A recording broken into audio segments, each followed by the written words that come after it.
We are now live to YouTube.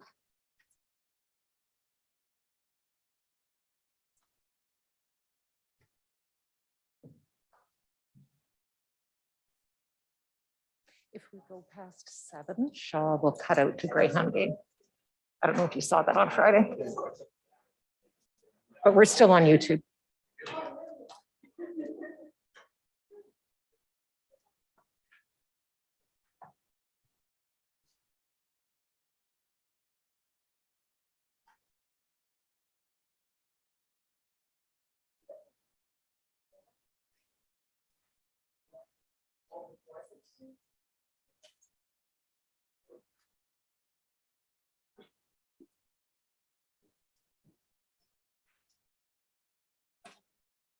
And that's the applicant. So all we've got is applicants. Okay, if you'd send me that, that's great.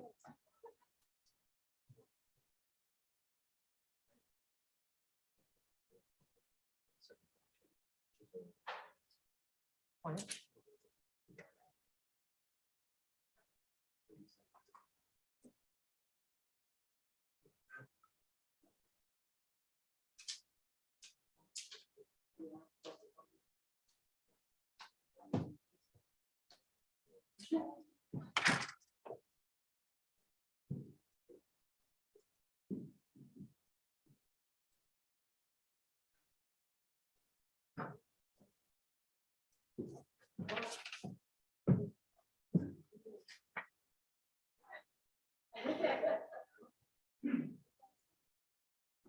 We are live on Shaw. Welcome to our meeting, council. I recognize that we do have some delegates here in person tonight.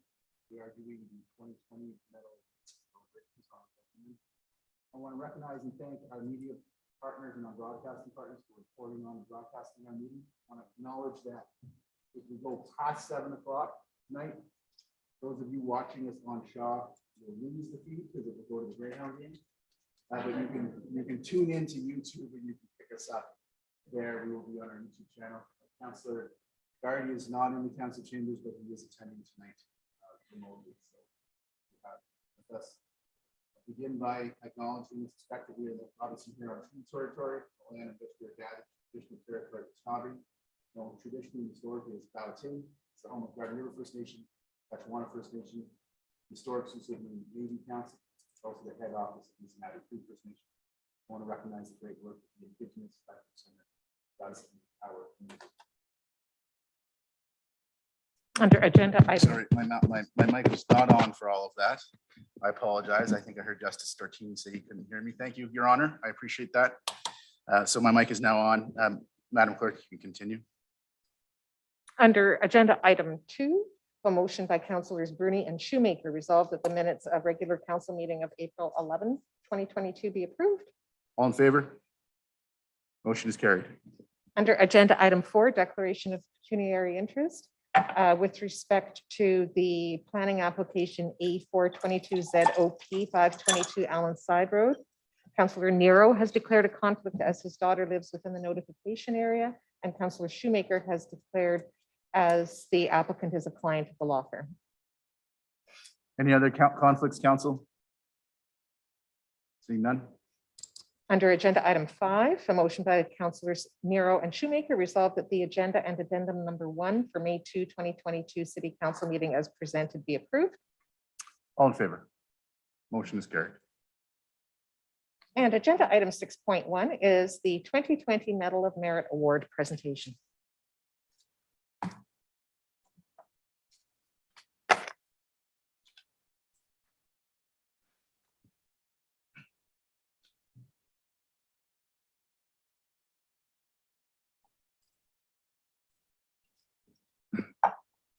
I'm very pleased to recognize an outstanding citizen, the Honorable Ray Stortini, and a tremendous organization, the Shingwalk Residential School Center, with the City of Sault Ste. Marie's Medal of Merit for 2020. I want to thank them all for their patience and us being able to schedule this ceremony in an appropriate time. Sault Ste. Marie is extremely proud of our citizens who individually or as a member of a group continue to excel in various capacities. bringing great pride to our community in a way that should be recognized and celebrated. In 1969, Sault Ste. Marie City Council established the Medal of Merit Award to annually honor such excellence and achievement. A citation was approved at that time, which reads, "The mayor and members of City Council have long recognized the need to pay tribute to those special individuals or groups who achieve top honors in athletic, cultural, or academic fields, or who make outstanding contributions to our community." Presentation of the Medal of Merit Award, which includes the medal, pin, and citation, represents Sault Ste. Marie's highest honor. The medal has the city coat of arms embossed across its face. The colors of the ribbon and the pin, gold, blue, and gray, are intended to reflect the image of Sault Ste. Marie as a flourishing and prosperous city. The blue represents the water or seaway, and the gray band represents industry, steel in particular. The significance attached to this medal is indicative of an exceptional achievement or an exceptional contribution. Each year, Medal of Merit recipients are chosen by the Medal of Merit Committee, comprised of the mayor acting as chair and individuals representing a cross-section of our community. I'd like to acknowledge and thank the members of the 2019 Medal of Merit Committee, Dion Elgie, Sheila Purvis, Jack Ostrowski, and His Honor Justice Romuald Kwolek.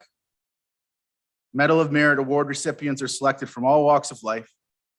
The list of past honorees includes scientists, athletes, academics, and community builders, people who have contributed to the betterment of our community.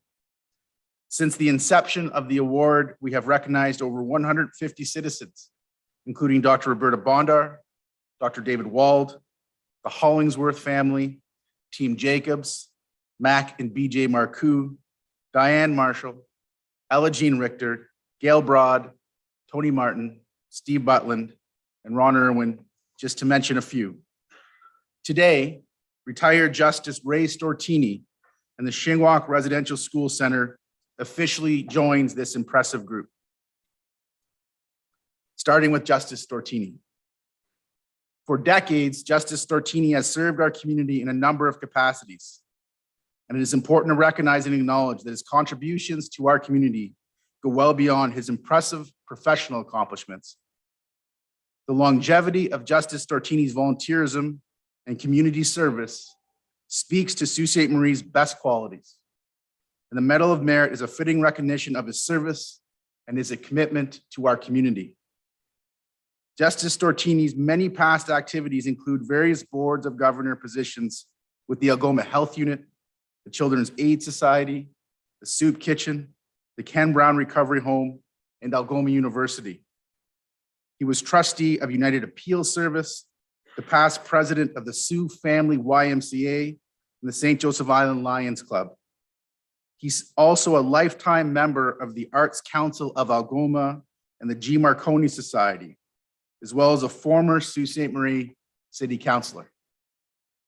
Retired Justice of the Ontario Superior Court of Justice, he holds a BA from the University of Western Ontario and an LLB from York University.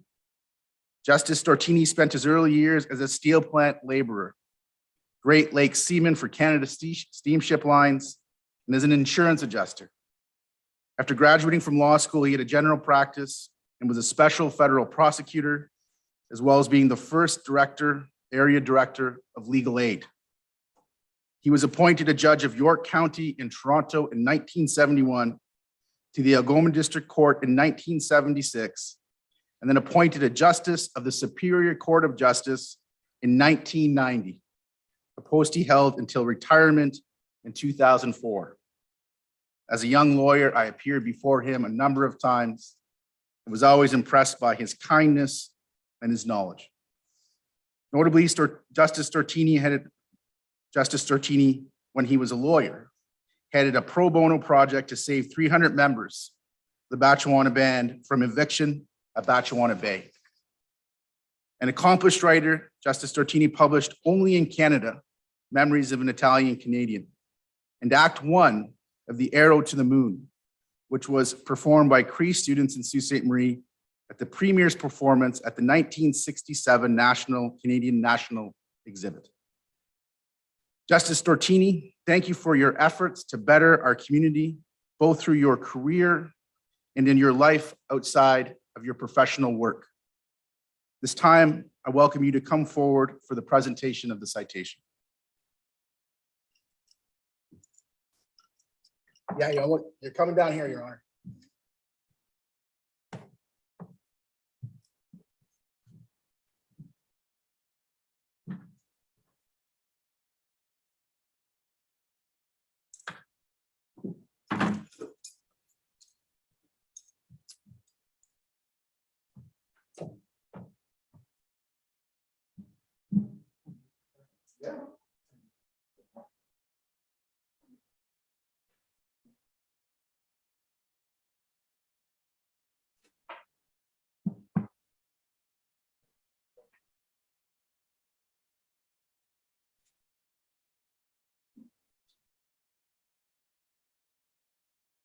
The only thing that ever made me nervous was being there.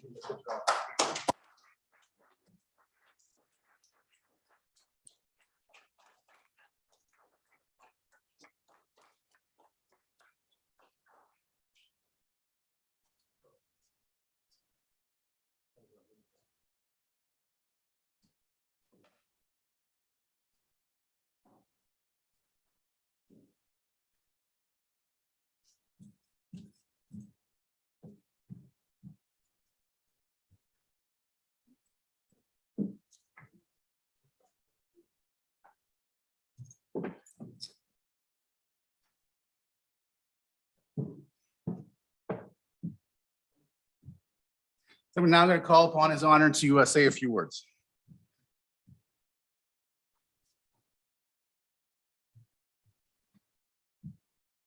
Well, Mayor Christian Provenzano, members of council, I almost said your worship, because when I was on this council, we referred to the mayor as your worship. And the late John Rhodes, when he was mayor, he used to say, you may honor your guys, but everybody honors me. John Rhodes was very quick with the one-liners. I remember one time at the Marconi Hall, he was supposed to give an address, and they had an awful time with the microphones.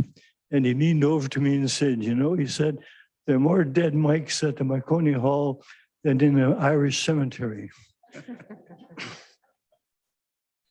Yeah.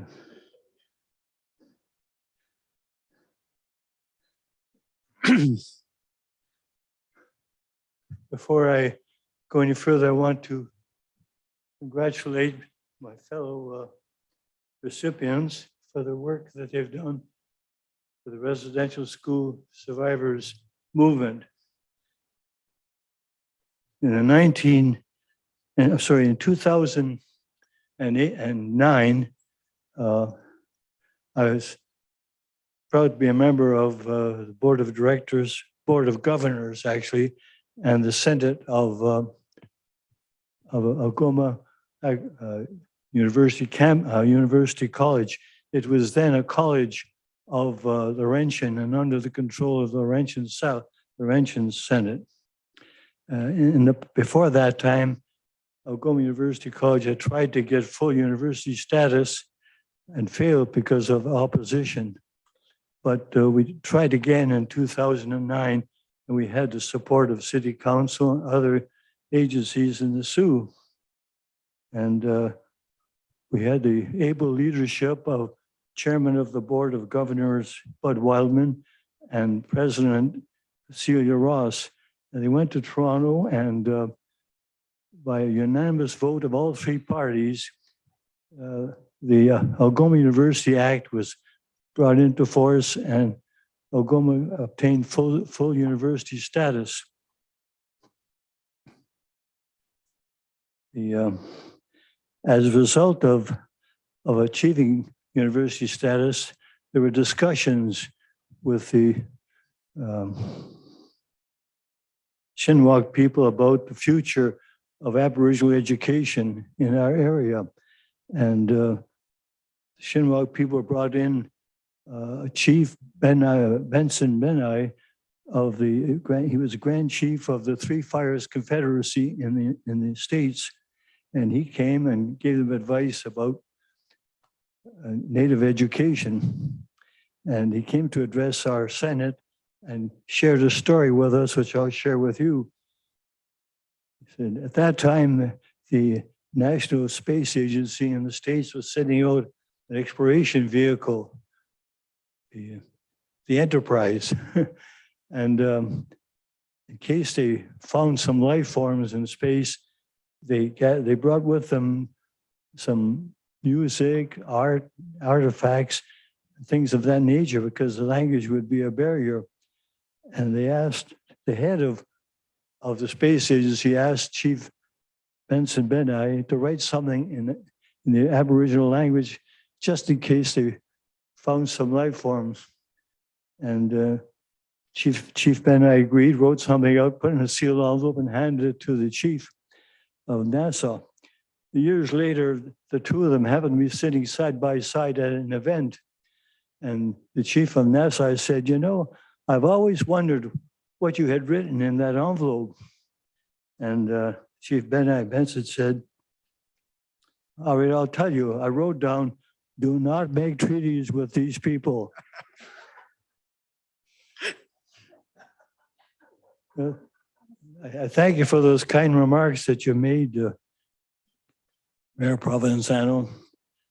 And I know that there's an old Chinese proverb, man who wears many hats, liable to get swelled head.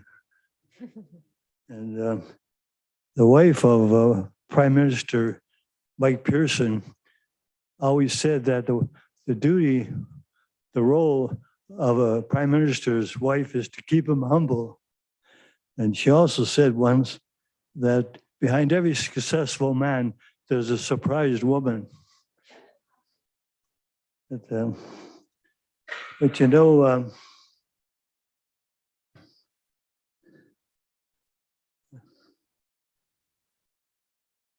I may have done a few things for the good during my lifetime, but I've been more than well repaid for those efforts.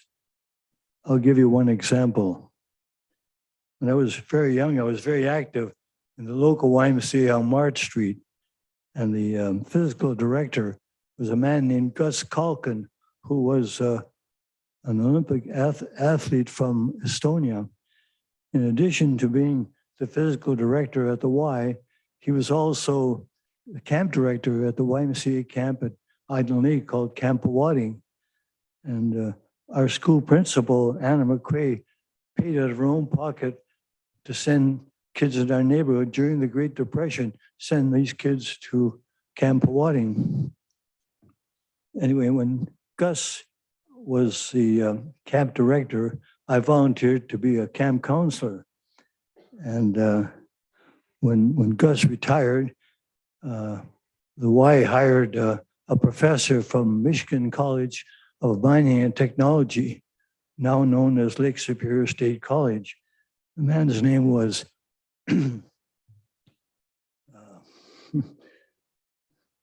Clayton Holloway. And he asked me if I would volunteer to help as a camp counselor and also as assistant director, which I agreed. And usually we were the only three adults in the camp, Holloway and his wife and myself. Plus there was Mrs. Ayo who came in to cook meals. And usually when the kids were quiet in their cabins, the Holloways would invite me to their cabin for a cup of tea. On one such occasion, apparently Clayton Holloway noticed that I couldn't walk from my cabin to the cookhouse without a kid under each arm and two of them grabbing my shirt. Half the kids in the camp came from the orphanage, which was located where the Canadian Legion Hall is now. And they really needed a father figure. And I just couldn't get away from them. And I guess Holloway noticed that, and he said, you know, Ray, you have a way with kids. Have you ever thought of being a teacher? I said, oh, I'd love to be a teacher, but I never went to high school and I don't have any qualifications. He said, well, what qualifications do you have? I said, well, I have 4 years secondary school, shops and business at Sioux Technical School. He said, you know, I taught school at Springfield College in Massachusetts, and they turned out physical education coaches and directors. He said, I'll write them a letter and you write one too and see what happens. Well, I got a reply immediately and they said, you're just the kind of guy we want. Come on down. So I was tickled pink. I was on cloud 9. But then I ran into Jimmy Greco, later His Honor Judge James Greco of the Provincial Court. And Jim had graduated in law from Wayne State University in Michigan and was qualified to practice law in the state of Michigan. But before he graduated, he got married and his wife was reluctant to move away from the Sioux. So he had to start all over again in Ontario. He said, unless you plan to work in the States, be careful because Ontario doesn't always accept American degrees. Well, Jimmy kind of rained on my parade. And in desperation, I sent the same letter that I sent to Springfield. I sent it to the only universities I knew, University of Toronto, Queen's, and Western. I got a cold reply from University of Toronto. When you have 8 grade 13 subjects, you may reapply. However, I got a different response from Queen's and Western. In those days, the words adult education were not yet coined. If you didn't go to high school after elementary school or university after high school, you missed the boat. But you know, after the end of World War II, a lot of the war veterans wanted to continue their education with government help. And you couldn't send these guys who'd been through war to elementary school. First of all, they wouldn't fit in those little seats that they had. So Western and Queen's developed what they called a special adult program. If you could pass an aptitude test to prove that you can handle work at the university level, they would take you on probation. And if you missed one course, you were out. And in addition to your degree course, you had to have taken 5 grade 13 subjects. Well, I picked Western because they had a great reputation for physical education under the head of a famous coach named John Metras. So I went down and passed the aptitude test, started my first year, and I had a real rough time because I had to take math, physical education for statistics and whatnot. You had to have math. And the math we took at university presupposes that you had 5 years of algebra, trigonometry, geometry, and calculus, which I had none of. So I had a real tough time, but somehow on a wing and a prayer, I managed to pass. And in my second year, I decided to switch to pre-law. And then from there, I was accepted at Osgoode Hall Law School. After graduation, I came to the Sioux, started my own practice. And I had a very busy practice. I never made lots of money. I never turned anyone down that needed my help. And one example, we were talking briefly before we came in here, there's a group of Batchewana band that located themselves at Batchewana Bay when they were moved away from Whitefish Island for the construction of the canal. And at one point in the 1960s, the Meisner Steamship Company gave eviction notice to all 300 men, women, and children. And I got involved and managed to find a solution. And that was one of the reasons why the province of Ontario decided to give me the Order of Ontario. Then, while I was practicing law on the Sioux, on my way to the courthouse, I'd be plagued by this idea that what happens if I get sick, a stroke or a heart attack? What's going to happen to my family? And if I reach retirement age, how am I going to support myself and my family? And I worried about once in a while, but then you get busy and you forget. But then out of the blue one day, I was appointed to the Toronto court. While there, I did some research in the cost of keeping even a non-dangerous offender in jail and his family on social assistance. I decided we should find an alternative, and the alternative was known as community service order, where you put a non-dangerous offender to work for some charity in the community. And the last time I looked at the statistics, there are millions of hours donated by non-dangerous offenders, and I had never heard of any bad incident throughout all those years. So I have a lot to be thankful for. And I want to thank council for bestowing this honor on me. I only wish that my parents could have lived long enough to share this honor with me. Like most immigrants, they believed that the only way up from the pick and shovel was education. And they would have appreciated what they heard here today. So I wanted to thank you for bestowing that honor upon me. I want to thank my family and friends for sharing in this occasion. I ask God to bless this council and grant it good judgment and vision. And I want to thank Clayton Holloway, wherever he is. Thank you.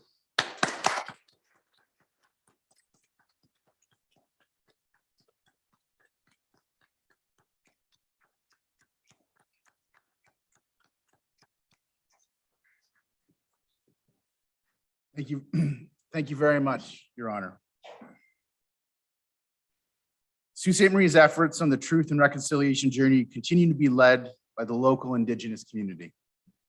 The Shingwauk Residential School Center is doing much of the heavy lifting, providing our community and communities across the country with the history and information we need to understand and acknowledge difficult truths of our past. The Shingwauk Residential School Center is at the forefront of setting the historical record straight so that all of us have a clear, better, and more truthful understanding of Indigenous history and Canadian history. I am grateful that the longstanding efforts, staff, volunteers, and the leadership of the Shingwauk Residential School Center and Algoma University are being recognized through the Medal of Merit, and I'm honored to have been part of it. The Shingwauk Residential School site was home to an Indian residential school from 1874 to 1970. Through the efforts of local Indigenous communities and residential school survivors, the Shingwauk site has been transformed into a place of learning, commemoration, and healing.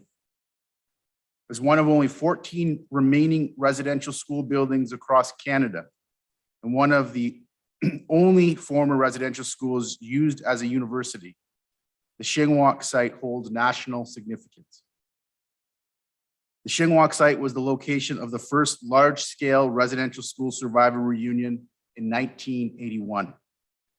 It is home to the longest-running community archives dedicated to residential schools, featuring the award-winning Reclaiming Shingwauk Hall exhibit. The Shingwauk Residential School site represents decades of sustained community resilience to ensure that the legacies of residential schools is honored and remembered.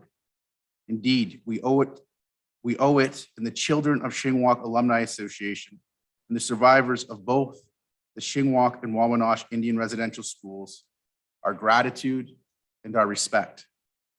Their commitment to truth and their persistence in the face of decades of indifference is a sterling example of resilience and leadership. I want to recognize and thank everyone who has contributed to the Shingwauk Residential School Center, in particular the survivors of the residential school system. The importance of your dedication to preserving and sharing your history and your personal stories cannot be overstated. We are incredibly grateful for your contributions. They have, and they will continue to enrich and improve our community and our country. I would like to call upon Mary Wabino-McKay, a representative from Shingwauk Residential Schools, to say a few words.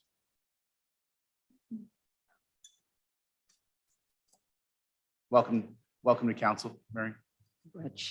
Miigwech, everyone. Wache, Misway, Bonjour, Ani. Good afternoon, everyone. Gitch miigwech for the honor to be here to receive this medal on behalf of Algoma University and the Shingwauk Residential School Center. My name is Mary Wabino-McKay. I'm the Vice President, Yaganid Anishinaabe Initiatives, Equity and Student Success at Algoma University, and a recent community member here at Sault Ste. Marie. I moved to the Sioux a little over a year ago to take this position at Algoma University. And the reason I came to Algoma University was because of its commitment to reconciliation and ensuring the truth of the Indian residential school legacy continues to be told through the stories of the survivors. I too am a first-generation residential school survivor. There are 4 generations of residential school survivors in my family. So the impact of residential schools cannot be overstated.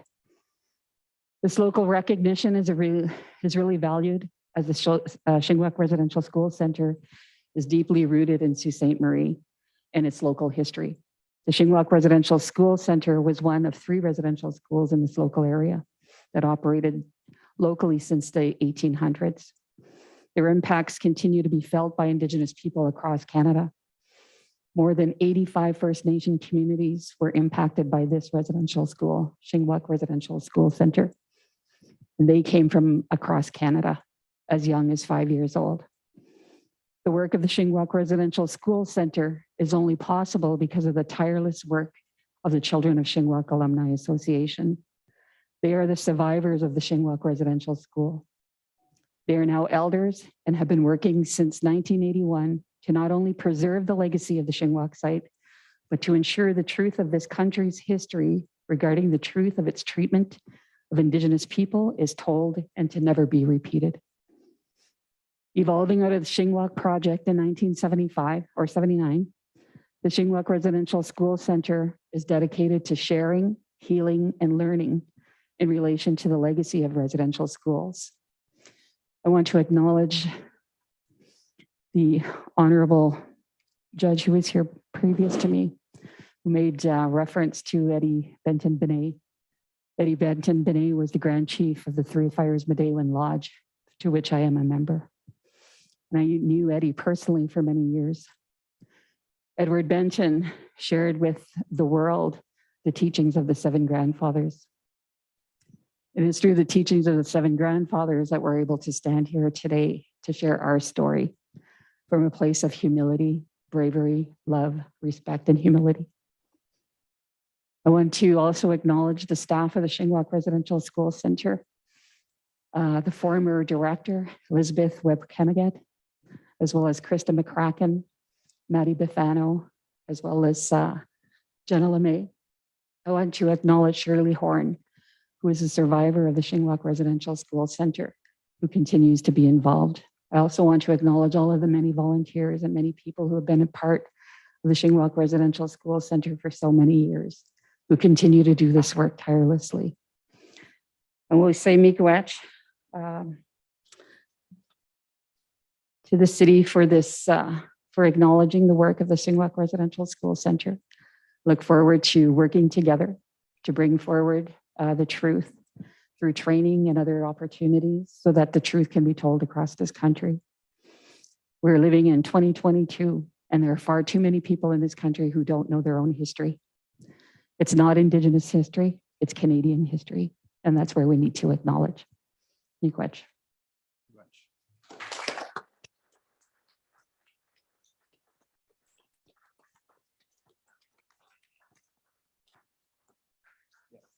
So before I call you up here to take a picture, I do want to acknowledge specifically Shirley and her contributions, and frankly, her friendship and kindness and guidance that she showed me over the time that I've been the mayor of the community. It's truly valued, and And it's very important. So thank you very much. We have a plaque because we're giving it to a group. You have the same medal that we gave to Justice Stortini. We don't have multiple medals, so we have framed medals. If I can get you all to come down and we'll present that to you.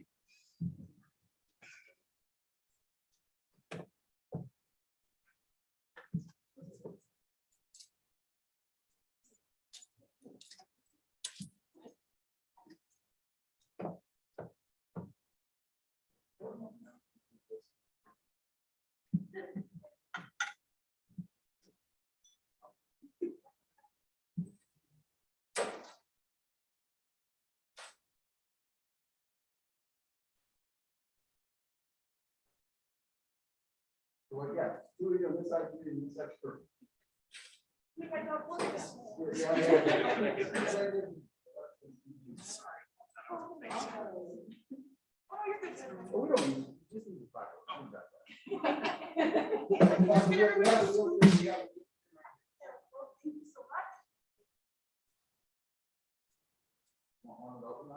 think that would be little if everyone's comfortable and not.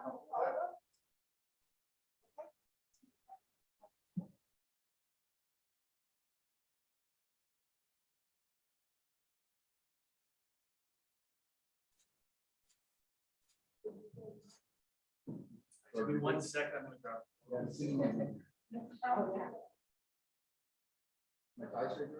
Yeah, a little more this way.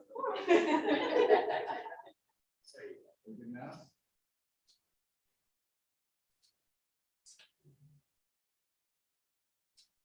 Perfect. Who am I giving?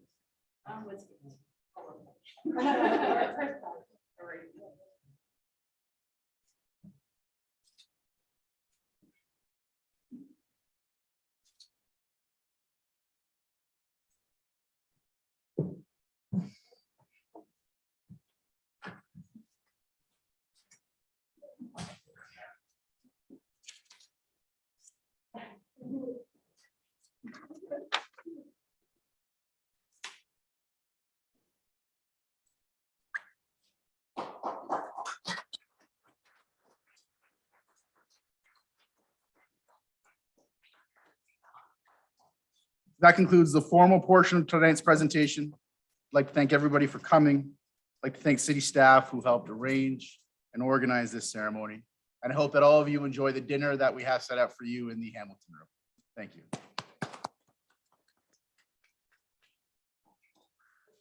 Madam Clerk, we can move on. Mr. Mayor, as soon as the council chamber clears, the recipients of the 2021 Community Development Award will come into the chamber. Perfect.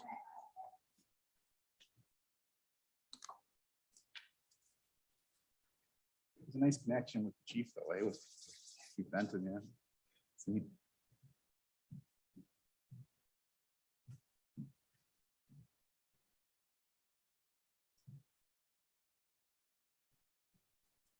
So the 2021 Community Development Award is with respect to the Queenstown IDA Drug Mart at 302 Queen Street East. And present, we have Joe Greco, Sam DeSuma, Mark Fabrero, as well as Bob Burns, the chair of the Community Development Award Committee. Joe, Sam, Mark, Bob, welcome to council. Happy to have you here. In 1998, City Council initiated a Community Development Award program. The purpose of the award program is to recognize significant achievement in community development, highlight successful development ideas that others can use, and inspire other projects to meet the standards set by successful projects. On behalf of the City of Sault Ste. Marie and the Planning Advisory Committee, I would like to congratulate the recipients of the 2021 Community Development Award, Queenstown IDA Drug Mart. I'd like to recognize the representatives of the Queenstown IDA Drug Mart that we have with us here tonight, Sam DeSuma, Joe Greco, and Mark Fabrero. I also want to recognize Frank Perna, who was unable to attend tonight's meeting. The building that the Queenstown IDA Drug Mart is currently located in is part of Sault Ste. Marie's historic downtown that is also known as the Davis Block, named after one of the building's more notable occupants, Davis Clothing, from the early 1940s until 1989. Davis Block was rented out for office space for many years after Davis Clothing left. In addition to the former Davis Clothing Building, IDA's location includes another one of the oldest storefronts in the downtown, 308 Queen Street East, which has been home to many businesses over the years. To facilitate the opening of the Queenstown IDA Drug Mart, the wall that separated the two addresses was torn down. The renovation of this building greatly improves the visual quality of the downtown and aligns with initiatives to revitalize the downtown area. The upgraded facade also aligns with the overall heritage of the downtown, preserving the uniqueness of the area. It was also estimated that the new drug mart would provide 5 full-time positions and 15 part-time positions. Overall, the Queenstown IDA Drug Mart activated an underused building in the downtown and created a space that benefits our entire community. I'm pleased to present the 2021 Community Development Award to Queenstown IDA Drug Mart. I'd like to welcome all of you to come to the front so I can present with you the plaque.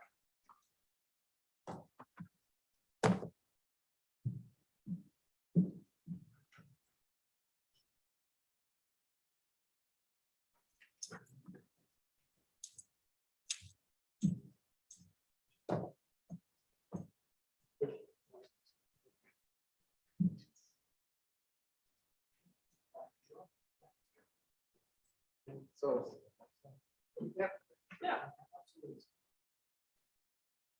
This is the plaque here.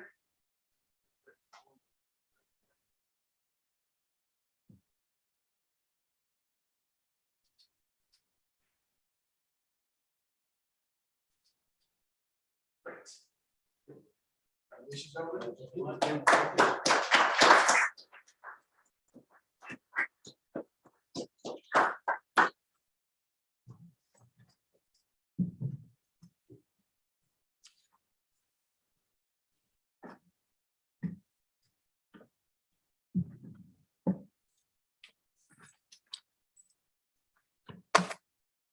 And under agenda item 6.3, we have a proclamation for Museum Month.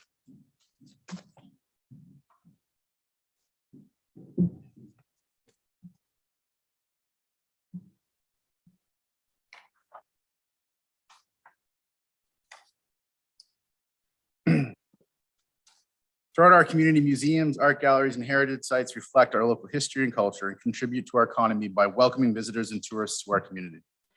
This month provides an opportunity to increase awareness of our community's museums in Sault Ste. Marie, celebrate the contribution these institutions make to quality of life, education, and economic development.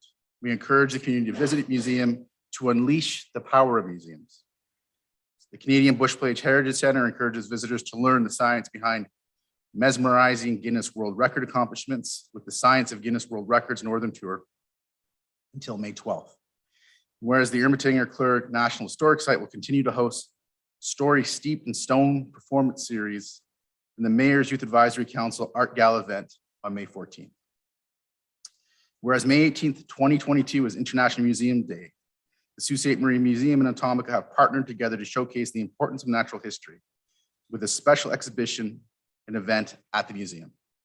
And therefore, I, Christian Provenzano, as Mayor of the City of Sault Ste. Marie, do hereby proclaim May 22 as May is Museum Month and encourage all local citizens and visitors to once again visit our galleries and our museums. Thank you. Under agenda item 6.4, there is a proclamation regarding Mental Health Week. Whereas Canadian Mental Health Association Mental Health Week promotes mental health awareness through education camps, activities, and events held in Sault Ste. Marie and across the Algoma District. CMHA offers practical ways to maintain and improve mental health and support recovery from mental health problems and illnesses. Whereas the Canadian Mental Health Association encourages everyone to get real for mental health. When someone is struggling, you don't have to fix their pain. Tune in and see through their eyes. This is empathy. Whereas you can understand even if you don't agree, understand someone's feelings. This is empathy. We may be different, but we're not on different sides. See the world as others do. This is empathy. And Mental Health Week, get real about how to help before you weigh in, tune in. Canadian Mental Health Association encourages everyone to speak up and take action to improve mental health for all Canadians. And increased awareness understands that mental health will promote the use of mental health services and supports, ensure Canadians with mental health problems and illnesses are afforded the opportunity to recover. The Canadian Mental Health Association actively supports and encourages good mental health in all aspects of our life. Now, therefore, I, Christian Provenzano, as Mayor of the City of Sault Ste. Marie, do hereby proclaim May 2nd to May 8th, 2022 as Canadian Mental Health Association Week and throughout the year. Thank you. Under agenda item 6.5, a proclamation of Melanoma and Skin Cancer Awareness Month. Whereas it is imperative that communities across Canada be reminded of the importance of sun safety.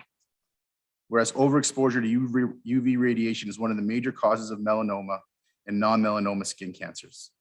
Whereas skin cancers is the most common of all cancers. 1 in 6 Canadians born in 1990s will get skin cancer in their families. Many people seek sun without taking the advisable precautionary measures and are unaware that any darkening of skin color, including a tan, is indicative of UV damage. Whereas skin self-examination should be performed on a monthly basis because skin cancers are highly treatable when detected early. Whereas Save Your Skin Foundation is dedicated to fighting against non-melanoma skin cancers, melanoma and ocular melanoma through national-wide education, advocacy, and awareness. Now, therefore, I, Christian Provenzano, as Mayor of the City of Sault Ste. Marie, do hereby proclaim the month of May 2022 as Melanoma and Skin Cancer Awareness Month in the City of Sault Ste. Marie. And under agenda item 6.6, a proclamation Brain Tumor Awareness Month.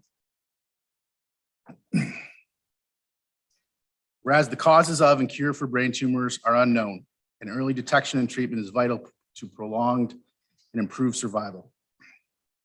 And whereas brain tumors strike people of all ages, crossing all economic, social, and ethnic boundaries, and whereas brain tumors are the most common cause of solid cancer death in children and young adults. Whereas approximately 27 Canadians a day are diagnosed with a brain tumor, and whereas the mission of the Brain Tumor Foundation of Canada is to reach every Canadian affected by a brain tumor through support, education, information, and research. Now, therefore, I, Christian Provenzano, as Mayor of the City of Sault Ste. Marie, do hereby proclaim that May is Brain Tumor Awareness Month in the City of Sault Ste. Marie, and ask everyone to wear gray on May 27, 2022, to raise awareness about brain tumors and to show support for those who have brain tumors. Thank you. And that will bring us to consent. I do have an amending motion under agenda item 7.11. So 7.11 has been accepted from consent. Sorry, just give me 1 second, Madam Clerk. My computer has timed out because we were quite lengthy in getting back to this.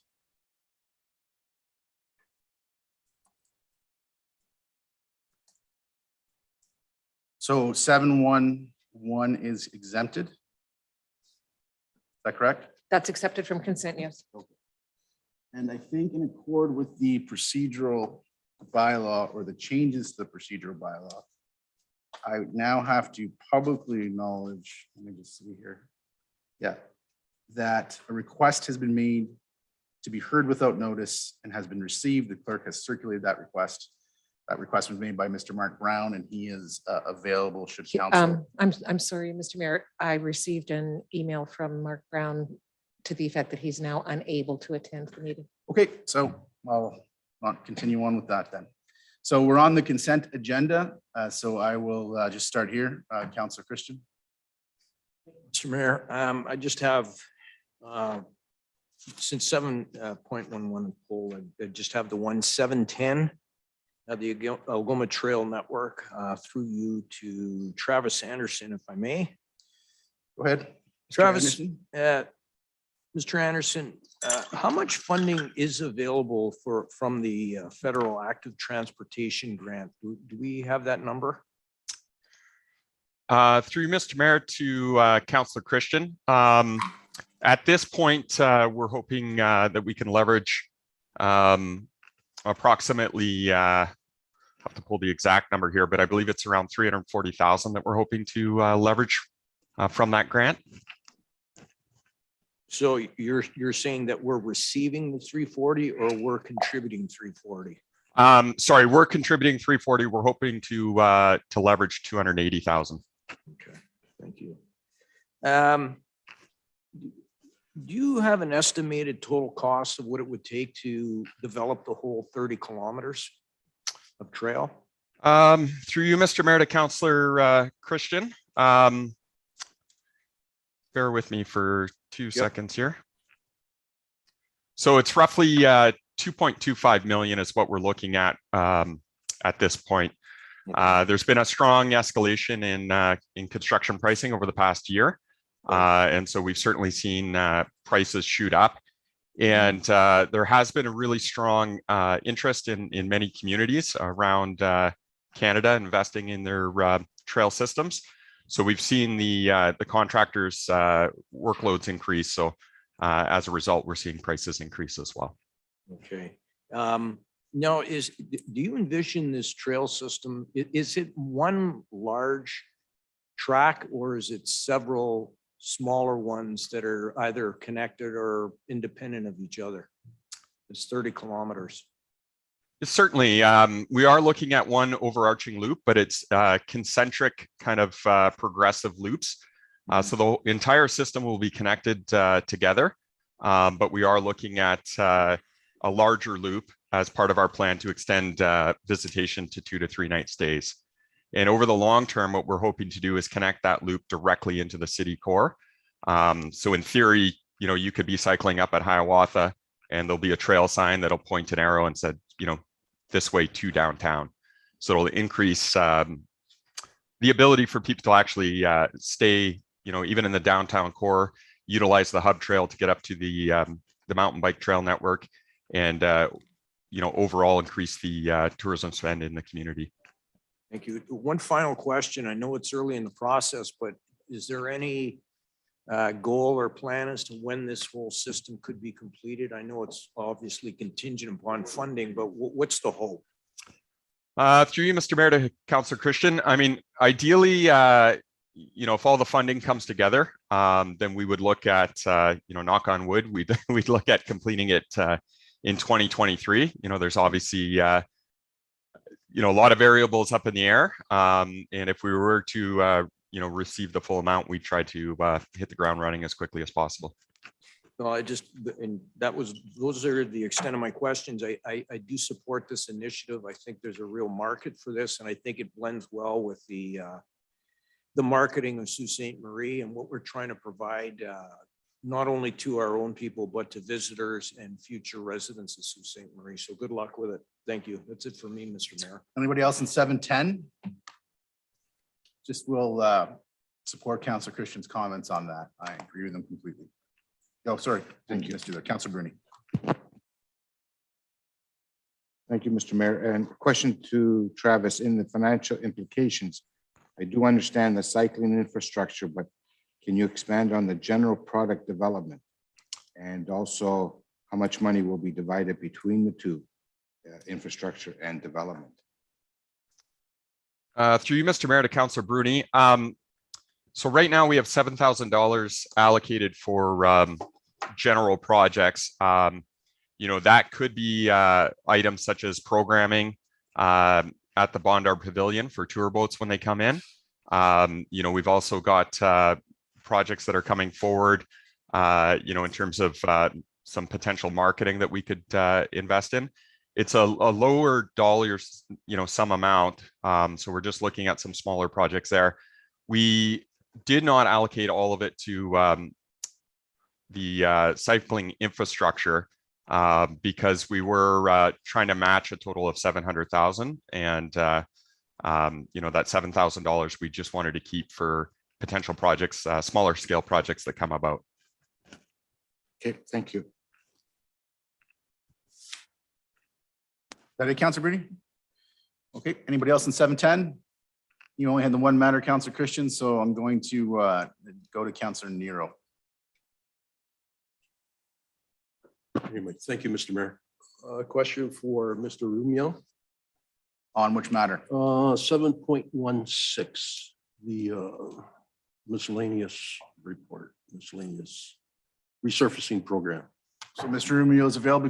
Before he answers the question, whatever happens to be, I'm just going to stop here and congratulate him for his recent, I guess we can call it a promotion. He is our new Don Elliott, although we don't expect you to be anybody but Carl Rumio.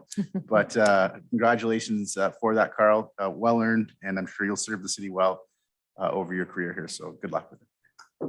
Thank you very much, Mr. Mayor. Go ahead, Councillor. Thank you, Mr. Mayor.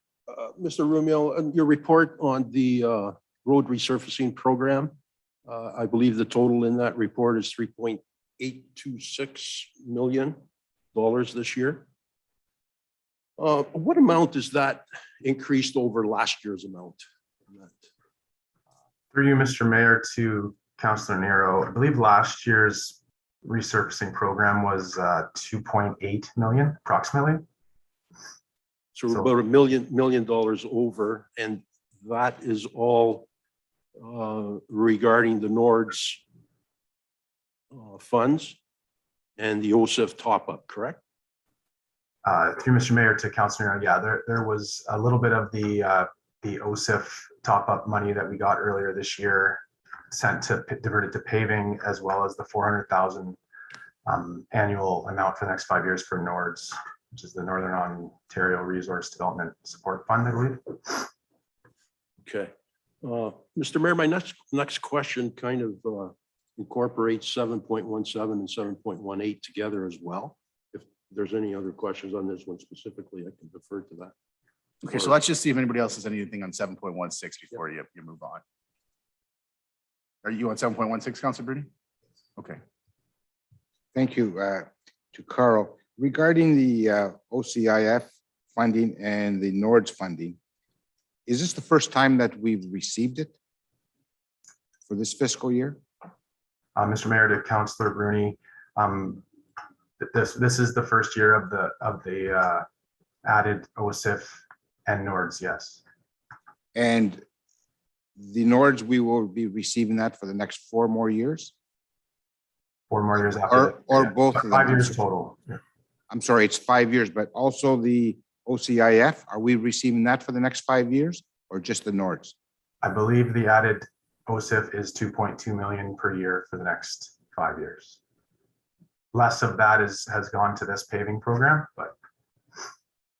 Okay, thank you. Thanks, Mr. Mayor. Okay. On 7.16, Councilor, go ahead. So we need Councilor Dufour's mic, please. Thanks.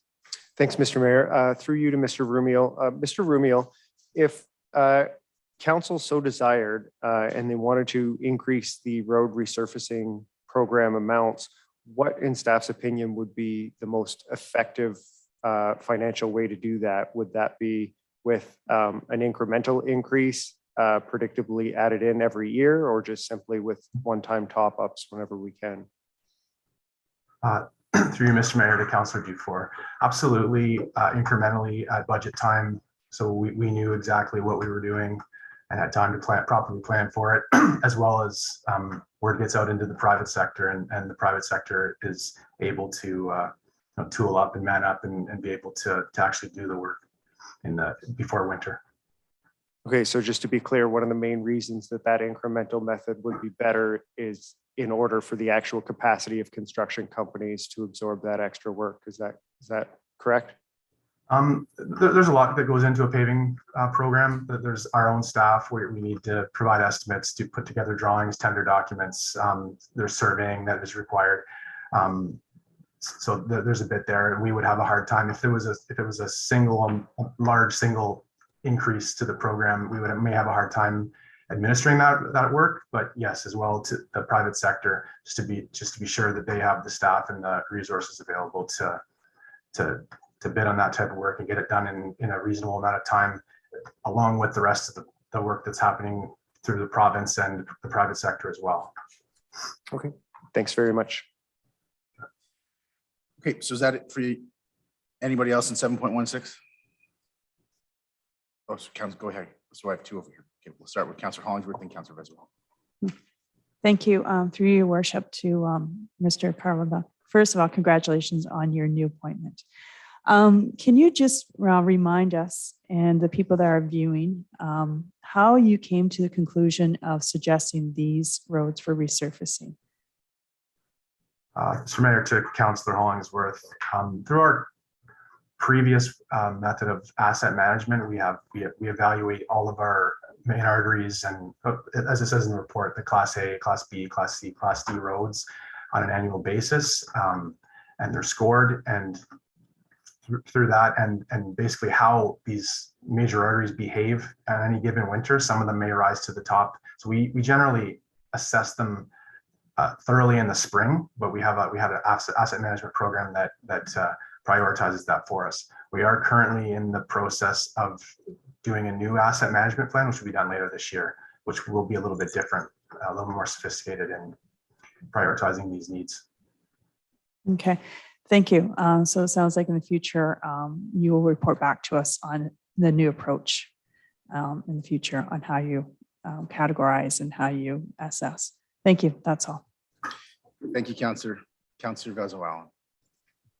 I apologize, Councillor Vazovalin. I'm not used to looking over there when I'm looking for councillors. I'm in the cheap seats in the back and I'm short. Yeah, I'll put you down too. Same thing applies to Councillor Scott. Like it's not 7 years of not doing that. I'm not seeing. No, it's okay. It's fine. I can always shout. Through you, Mr. Mayor, to Mr. Rumiel, could you please tell us the approximate time from a resurfacing of one road to when it needs to be resurfaced again, especially with major arteries? Like, is it 5 years, 10 years? Like, how long once it's resurfaced does it maintain to a better service level? Mr. Mayor, to Councillor Vazovalin. So a well-constructed new arterial road, we would expect to get 15 to 20 years out of a surface before it was needing some maintenance in resurfacing. So after 15 years, we're looking at them possibly resurfacing like a road like say Wellington Street East. That's well used. Perfect. Correct. And then in terms of cost, thank you for the answers to my questions earlier today. So approximately 1 kilometer of resurfacing costs 1.2 million. I just want to confirm that with you. Through you, Mr. Mayor, to Councillor Vazovalin. Yes, I just took the estimate amounts, Yeah. the budget amounts from the arterial roads we did this year, and I divided by the kilometers. So yeah, we're like about just over $1 million per kilometer. Per kilometer for Obviously, research. that would depend on if it's a 4-lane road, a 5-lane road, or a 3-lane road. It would be, but for a good rule of thumb, I guess, you're just over $1 million per kilometer of arterial road. Okay, wonderful. Thank you so much. I don't have any further questions. Councillor Scott, did you have questions on this? Yeah, go ahead. Thank you, Mr. Mayor. Through you, Mr. Mayor, to Mr. Rumiel.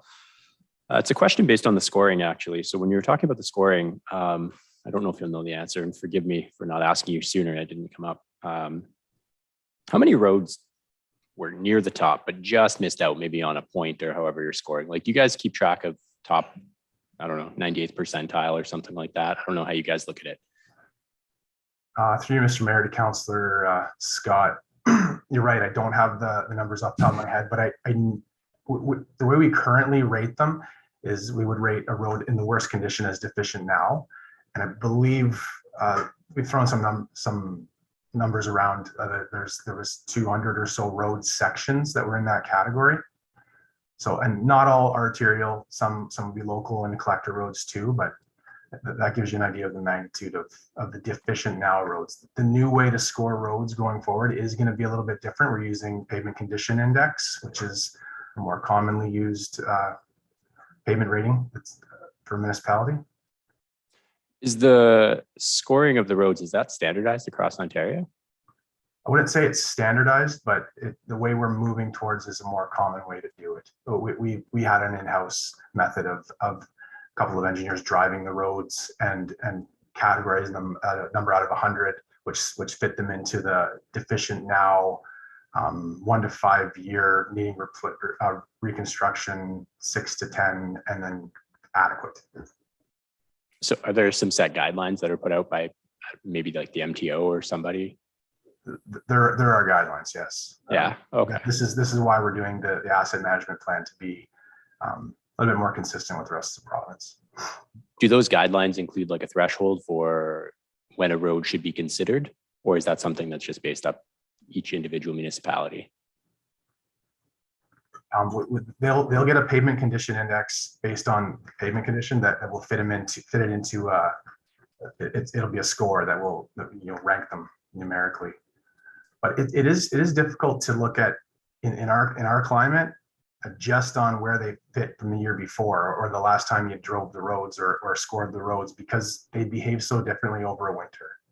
So based on freeze thaw cycles or like if you have a winter where you have many like plus 0 degree temperatures and then drop down again many times, that's hard on the road for potholes and the surface deterioration. So that's why we still will have a good long look at them in the spring. It won't commit to setting the program until this time of year when we can really see how they behave. I appreciate the answers. Sorry, I thought of them on the fly. Normally I would have given you a heads up. It's a good first meeting for you, right? Final question, just offhand, and once again, I apologize.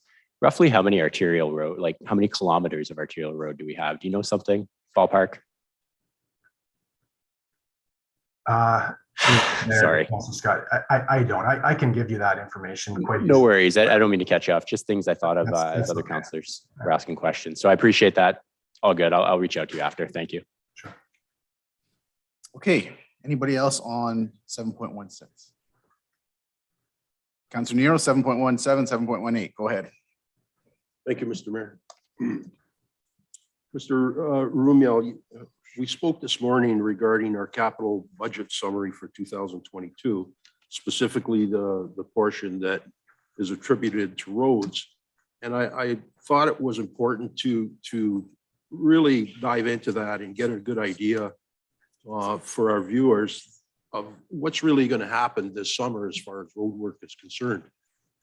And through our conversation, once we backed some numbers out, we came out with 15.6 million on reconstruction and resurfacing of roads this year, correct?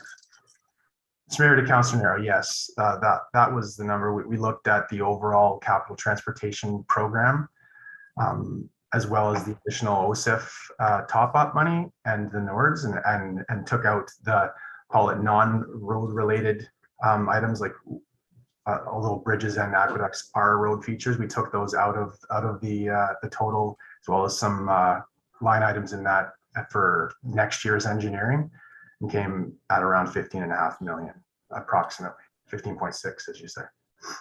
Councilor Nero, I'm just gonna, sorry, pause you there. I apologize. When I came back to you, I hadn't realized it, but the clerk just pointed out to me that we're 5:35 in planning. We're in the planning. We have 2 planning matters, so we have to get to them.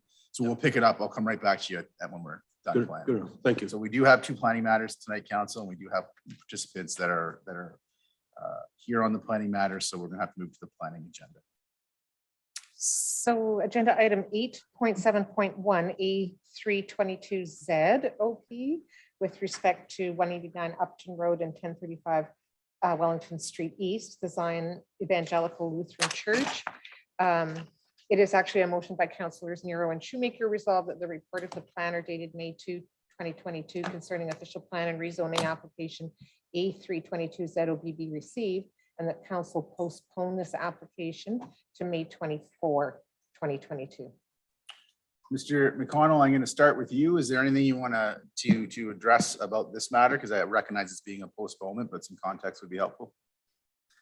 Thank you, Mr. Mayor. Quite briefly, this is the Zion Lutheran Church on Wellington and Upton Road. When the original notice went out, the legal description did not match the map, and it wasn't consistent with what the church actually wanted to rezone.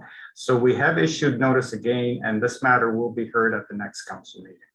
Okay. Madam Clerk, do we have the applicant available today? Not on this application. Okay. Do we had anybody that asked to speak in opposition to this? Not with respect to this. Okay, council. So we have no one here to speak in favor of it or against it. You've heard that there's going to be a postponement of it. If you have any questions on it, you're welcome to ask it. If not, we have the vote up on eScribe. Any questions, council? Seeing none, all in favor? Okay. If you can just cast your vote on eScribe, Madam Clerk, you can just confirm when you have them.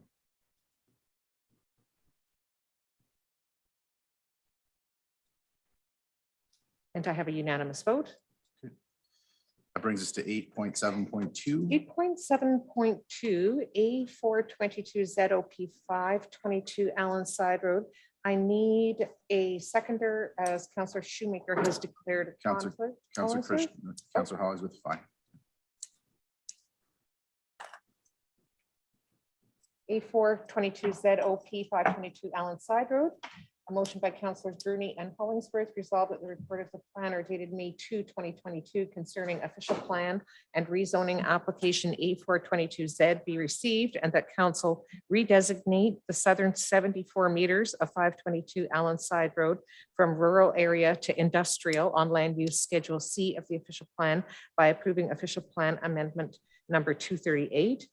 Rezone the southern 74 meters of 522 Allen's Side Road from rural area zone RA to light industrial zone with special exception 291-2. In addition to the uses permitted in a light industrial zone, permit the manufacture and assembly of solar panels, prohibit the following uses: contractor's yard, delivery and courier services, dry cleaning and laundry plants, manufacturing of food and beverages, rental and leasing, and warehousing, wholesaling, and distribution centers.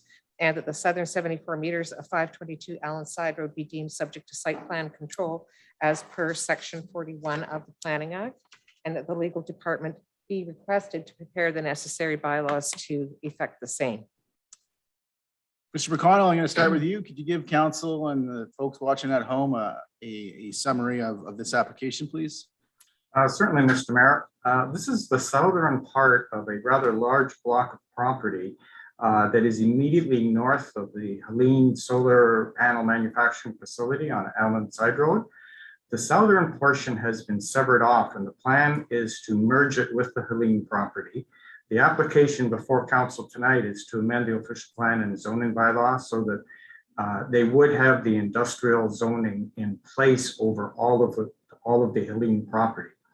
My understanding is there are no immediate plans for expansion at that facility, but this would put in place all of the approvals that are necessary for them to expand if they get to that state. Both Mr. Nacarado and Mr. Cesario are here tonight as the applicant and the applicant's agent. And I should say council staff is recommending this for approval. Okay. Thank you for that, Mr. McConnell. Madam Clerk or Deputy Clerk, do we have anybody registered to speak in opposition of the application? We do not. And in favor of the application, we have the applicant itself. So Mr. Nacarado, welcome to council. Do you as the agent or the applicant want to make any representations on this application? Mr. Nacarado, you're on mute. If you could just unmute yourself. Okay, there you go. I'm unmuted now. Well, I think, do you have two people that are currently have microphones on in this meeting? Because you got a lot of feedback there. Okay. Okay, it's good. I think you're good now. Go ahead. Okay, good. Okay, sorry, can you repeat the question? I'm just asking if you, as the agent for the applicant, or if the applicant itself has any representations that they want to make with respect to the application. No, we're good. Okay. Council, do you have any questions for either the applicant or for Mr. McConnell or other city staff? Seeing none, we can have a vote on the application. All in favor? Thank you for your time tonight, gentlemen. Your application is approved. Thank you, sir. You're welcome. That should be the extent of the planning agenda, Madam Clerk. That is correct. Okay, so we'll go back to Council Nero, and I think you're on 7-1. I'm sorry, that passed 9-0. That passed 9-0, yeah. So 7-1-7 and 7-1-8. Go ahead, Council Nero. Thank you, Mr. Mayor. So, Mr. Rumio, our capital works budget, I guess we backed some things off, but out of a total in our whole capital budget of 38.6 million, we ended up with approximately 15.6 million just towards road work this year, correct? Mr. Mayor, Councillor Nero, yes. And does that amount also include pothole filling, or is that a separate line for public works? No, that would be under the maintenance budget of Public Works. So it's in the it's not part of this number? It is not. Okay. Do we have an idea of what that number is? I neglected to ask you that this morning. Okay, that doesn't matter. Thank you. Is there somebody going to answer? Well, I see that Larry Girardi is just logged on. Did you want to add to that, Mr. Girardi? Certainly, Mr. Mayor. Through Mr. Mayor to Councillor Nero, we spend approximately $660,000 in our winter control budget. for doing pothole repairs. And then we swing over to our asphalt budget for our summer programs where we do all the shimming and we take certain sections of the road that are bad and do repairs, whatever doesn't fall under our capital budget with engineering. And that's another 2 million. So that's 2.66 million on top of the 15.6. That's correct. Okay, good. Thank you. Thank you for that, Mr. Girardi. Thank you for that clarification. I think, Mr. Mayor, if I could, I think it would just make sense if we kind of, instead of kilometers of streets that we're doing, I just want a list of streets that are on this year's project list. For reconstruction, we have Cedar Street, Dufferin Street, Angelina Avenue, Bloor Street West. We have Trunk Road under the Connecting Link program. Under the resurfacing program, we have McNabb Street from Pine to Lake. We have St. George's Avenue from John to Birch. We have Wellington West from Lyons Avenue to Henrietta. And we have Second Line West from 3rd Avenue to Edison. I think it's a pretty healthy program for this year, that's for sure. Now, on top of we're talking 15.6 that we talked about, we're talking an additional 2.66 from Public Works on the summer and spring pothole and resurfacing program. There is, if we do nothing to this budget next year for 2023, automatically through OSIF and the NORDS program, we are adding 2.6 million, correct, to next year's program. Because we get that funding for the next 5 years. The 2.2 for sure. 2.2 in the NORDS is for the next 5 years as well. Yeah. Through you, Mr. Mayor, to Councillor Nero, that we did add the NORDS in the number in the 15.6, but yes, there would be the. Oh, okay. Even if we back out the 400,000 from that, roughly, we're at 18 million. We're still going to add 2.2 million next year. That's correct. And ongoing. Correct. Yeah. For subsequent years, even if we don't add anything to our budget, an increase in levy or anything like that. That's correct. And I just wanted to make that point that, you know, we're over almost half of our total capital works budget in road resurfacing. Now, you know, I believe that we can always do more, but I think the question was asked by Councillor Dufour. Logistically, can we do more in 2022? And I believe the answer we received was that there would be some pre-planning that would have to happen, both for our planning staff or for our engineering staff and for the contractors who would have to take this work on. I don't believe that it would be just that simple to add $3 to $4 to $5 million to a capital works program for roads and be able to just add that to 2023 or 2024. Am I correct in those comments, Mr. Rumia? Through Mr. Mayor to Councillor Nero, it would be difficult at this moment right now to add $5 million to this year's program. But if we pre-planned it, we could certainly do it. If council were to increase their budget coming up, it's automatically increased right now. We know that by 2.2 million. And even if council was to add some more for 2023, you certainly could plan for that. Yes, certainly adding to the roads program during budget time is preferred. So we could properly plan for it and make sure the contractors are aware as well. Okay. Thank you, Mr. Rumil. Thank you, Mr. Mayor, for that latitude. Is that for 717 and 718? Yeah, that's together. Yeah. That's all. Anybody else have any comments on 717 and 718? Councilor Bruni. Just to go back regarding Councillor Nero's questions.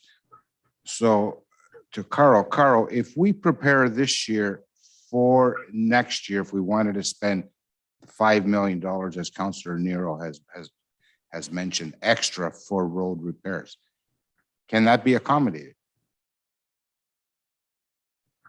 Through you, Mr. Mayor, to Councilor Bruni. I would say yes, we could add that would be near the top end of the capacity, but we would have to probably assign some work to private consultants to help with tender preparation and all that, because we likely wouldn't have the staff in-house, but we could do our best to get that done. Okay. I guess a question to Mr. Girardi, since he's brought it up, is $660,000 for a winter repair. So the winter repair would be just basically cold asphalt, filling in potholes temporarily. Then you have the $2 million for, would we say, proper repair? Maybe you can explain. You, Mr. Mayor, to Councillor Bruni, what happens with that $2 million is, as you know, throughout the year, there's sewer laterals that are done. We'll do those repairs. There may be certain sections of a roadway that engineering can't get to, an intersection, what have you. That's what that funding will go for. The pothole $660,000 that we're using in our winter control right now is money that we're using anytime beginning in February when they start appearing, depending on how many freeze thaws you have. And that's what we use to first put cold mix in, and there may be the opportunities where we're going back again because it didn't stay in due to the weather conditions. And as Carl had mentioned, the freeze thaw has been just nasty, especially this past year. So it's done a lot of damage to our roads that way. So that's what that funding is for. It's to do patching throughout the summer. It's to do repair the surface of the road where laterals were done by the city, of course, and for doing pothole patching and repairs to the potholes that have come up through the past winter.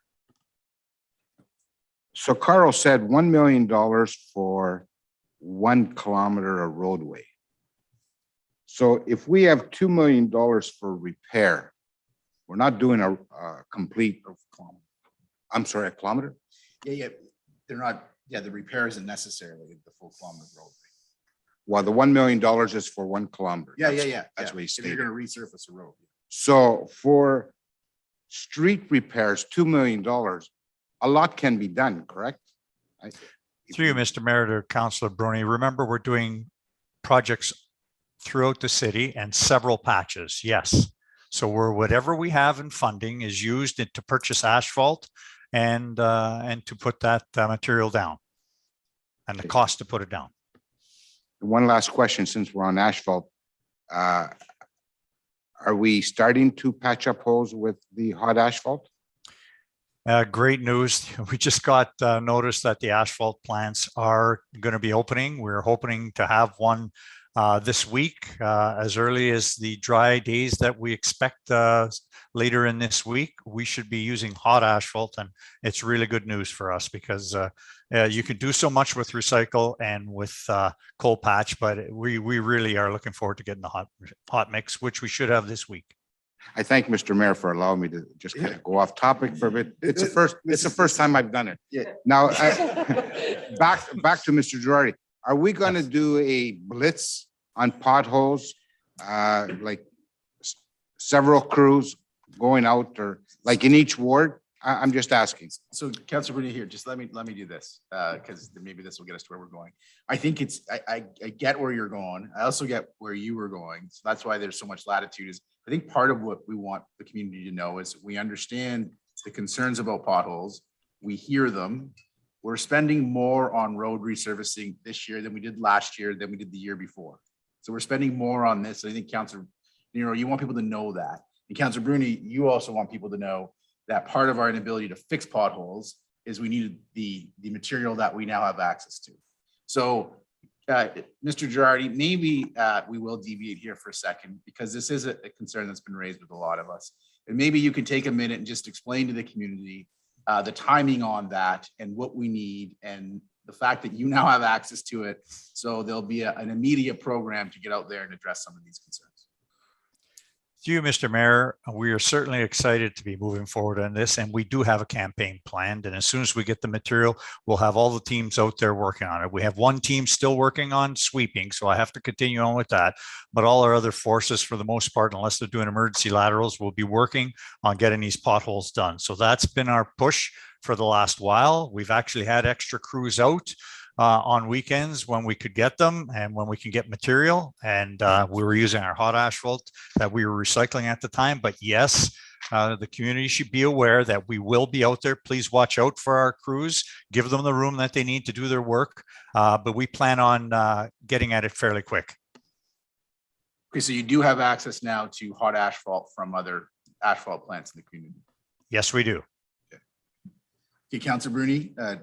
No, thank you. Oh, you're welcome. Okay, so we're done 717 and 718 unless anybody else has questions about those. Okay, seeing none. Councilor Nero, did you have anything else on consent? No, Mr. Mayor, thank you. Okay, I do have you, Councilor Bruni, but I had Councilor Gardy first. So I'm gonna go to Councilor Gardy and then I'm gonna come to you, Councilor Bruni. Councilor Gardy, it's up to you now. And so long as you don't talk about asphalt or potholes, you'll have a lot of latitude. What about gravel, Mr. Mayor? I'm just kidding. We'll go to 7.14, please, first, Mr. Mayor. I'd like to call attention to a couple of things on the agenda that I think it's important the community is aware of. 7.14, 2 billion trees program application. Thanks, Mr. Mayor. Excuse me. It's great to see that staff submitted an application to the program. Through you, Mr. Mayor, to Emily Cormier. Emily, I was hoping you could please describe the project and how the committee envisages it benefiting the community, especially as it relates to climate change and the climate crisis. Thank you. Thank you. Through you, Mr. Mayor, to Councillor Gardy. Absolutely. So maybe just I'll backtrack a bit to the funding specifically. So the 2 billion trees program was launched by the Government of Canada, the federal government, in 2019. And this is part of their commitment to looking at broader nature-based climate solutions, specifically with the goal of achieving carbon sequestration. So that is what we looked at when we were looking at this funding. It has two streams. One is specifically for tree planting. The other is for capacity building. We decided to pursue the capacity building stream specifically because it funds up to 100% of project costs, but also because we just didn't have the capacity to plant the minimum, which is 10,000 trees.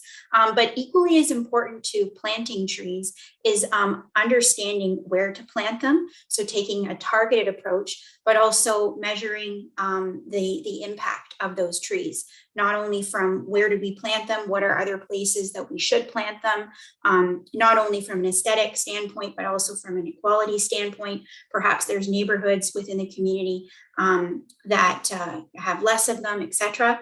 So specifically, the funding that we've applied for is to do an urban tree canopy and land analysis study. And so this will allow us to have a baseline to measure how much our tree canopy is right now. It'll provide us with a percentage of our canopy cover, and it will allow us to develop a target and measure our growth in the future. That's great. Thanks, Emily. Mr. Mayor, I'll let you see if there's anybody else. Anybody else in 714? Councillor Shoemaker, go ahead. Thank you, Mr. Mayor. Through you to Mr. Girardi, if he's available. Mr. Girardi, sorry, I didn't ask you this in advance, so you may not know the answer, but I know this year there was approximately, I think, $18,000 left from the Green Initiatives Fund that is allowing our public works staff to plant an extra 100 trees. But do you know what the capacity of our park staff to plant additional trees is beyond that? Like, could they do another 300, another 500? Through you, Mr. Mayor, to Councillor Shoemaker, certainly we could increase our capacity a little, but to give you the total limits, that would be difficult at this time because I don't know all the other commitments that we have made. If you're looking specifically for this year, I would have to review that with the team to see. But whenever there's an opportunity to get more trees and more trees to plant, we certainly do our best to do it. So to give you that exact number right now, I don't think I could do that. Okay, thank you. Anybody else on 7.14? Thank you for your work on that, Emily. So Councillor Gardy, do you have anything else? Thanks, Yeah, I'm going to go to Emily one more time through you, Mr. Mayor, about 7.15, the Invasive Species Center workshop.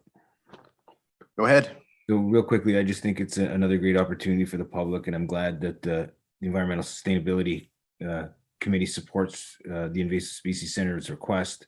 And again, I'm going to ask you to shed some light, Emily, on it a little. Give us a little background into the request, please. And thanks in advance for all the work you're doing on things that can't be, that there aren't much more important, dealing with climate change and sustainability in our community. Thanks. Through you, Mr. Mayor, to Councillor Gardy. Absolutely. I'm happy to provide a summary of the application. So for context, the Invasive Species Center applied to the CDF, Community Development Fund Green Initiatives Program, to put forth a workshop. It's a full day workshop, and it has two key parts. In the morning, it will focus on education and awareness specifically to aquatic invasive species. And in the afternoon, that part of the workshop will focus more on invasive plants and also the importance of biodiversity.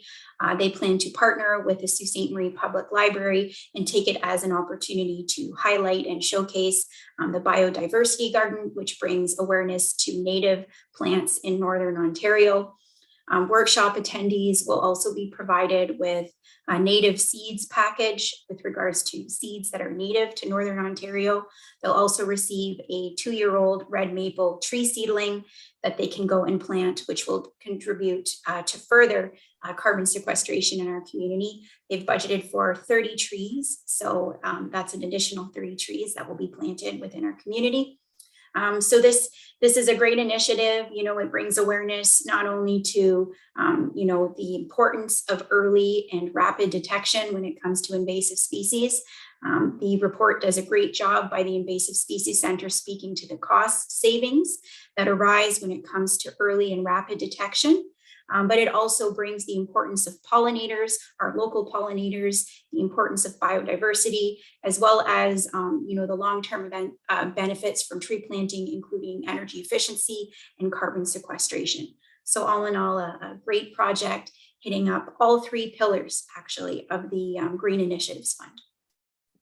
That's great. Thanks, Emily. Thanks, Mr. Mayor. Can anybody else on that agenda item? Thank you, Councillor Gardy. Thank you, Emily. Councillor Gardy, do you have any other matters? I do not.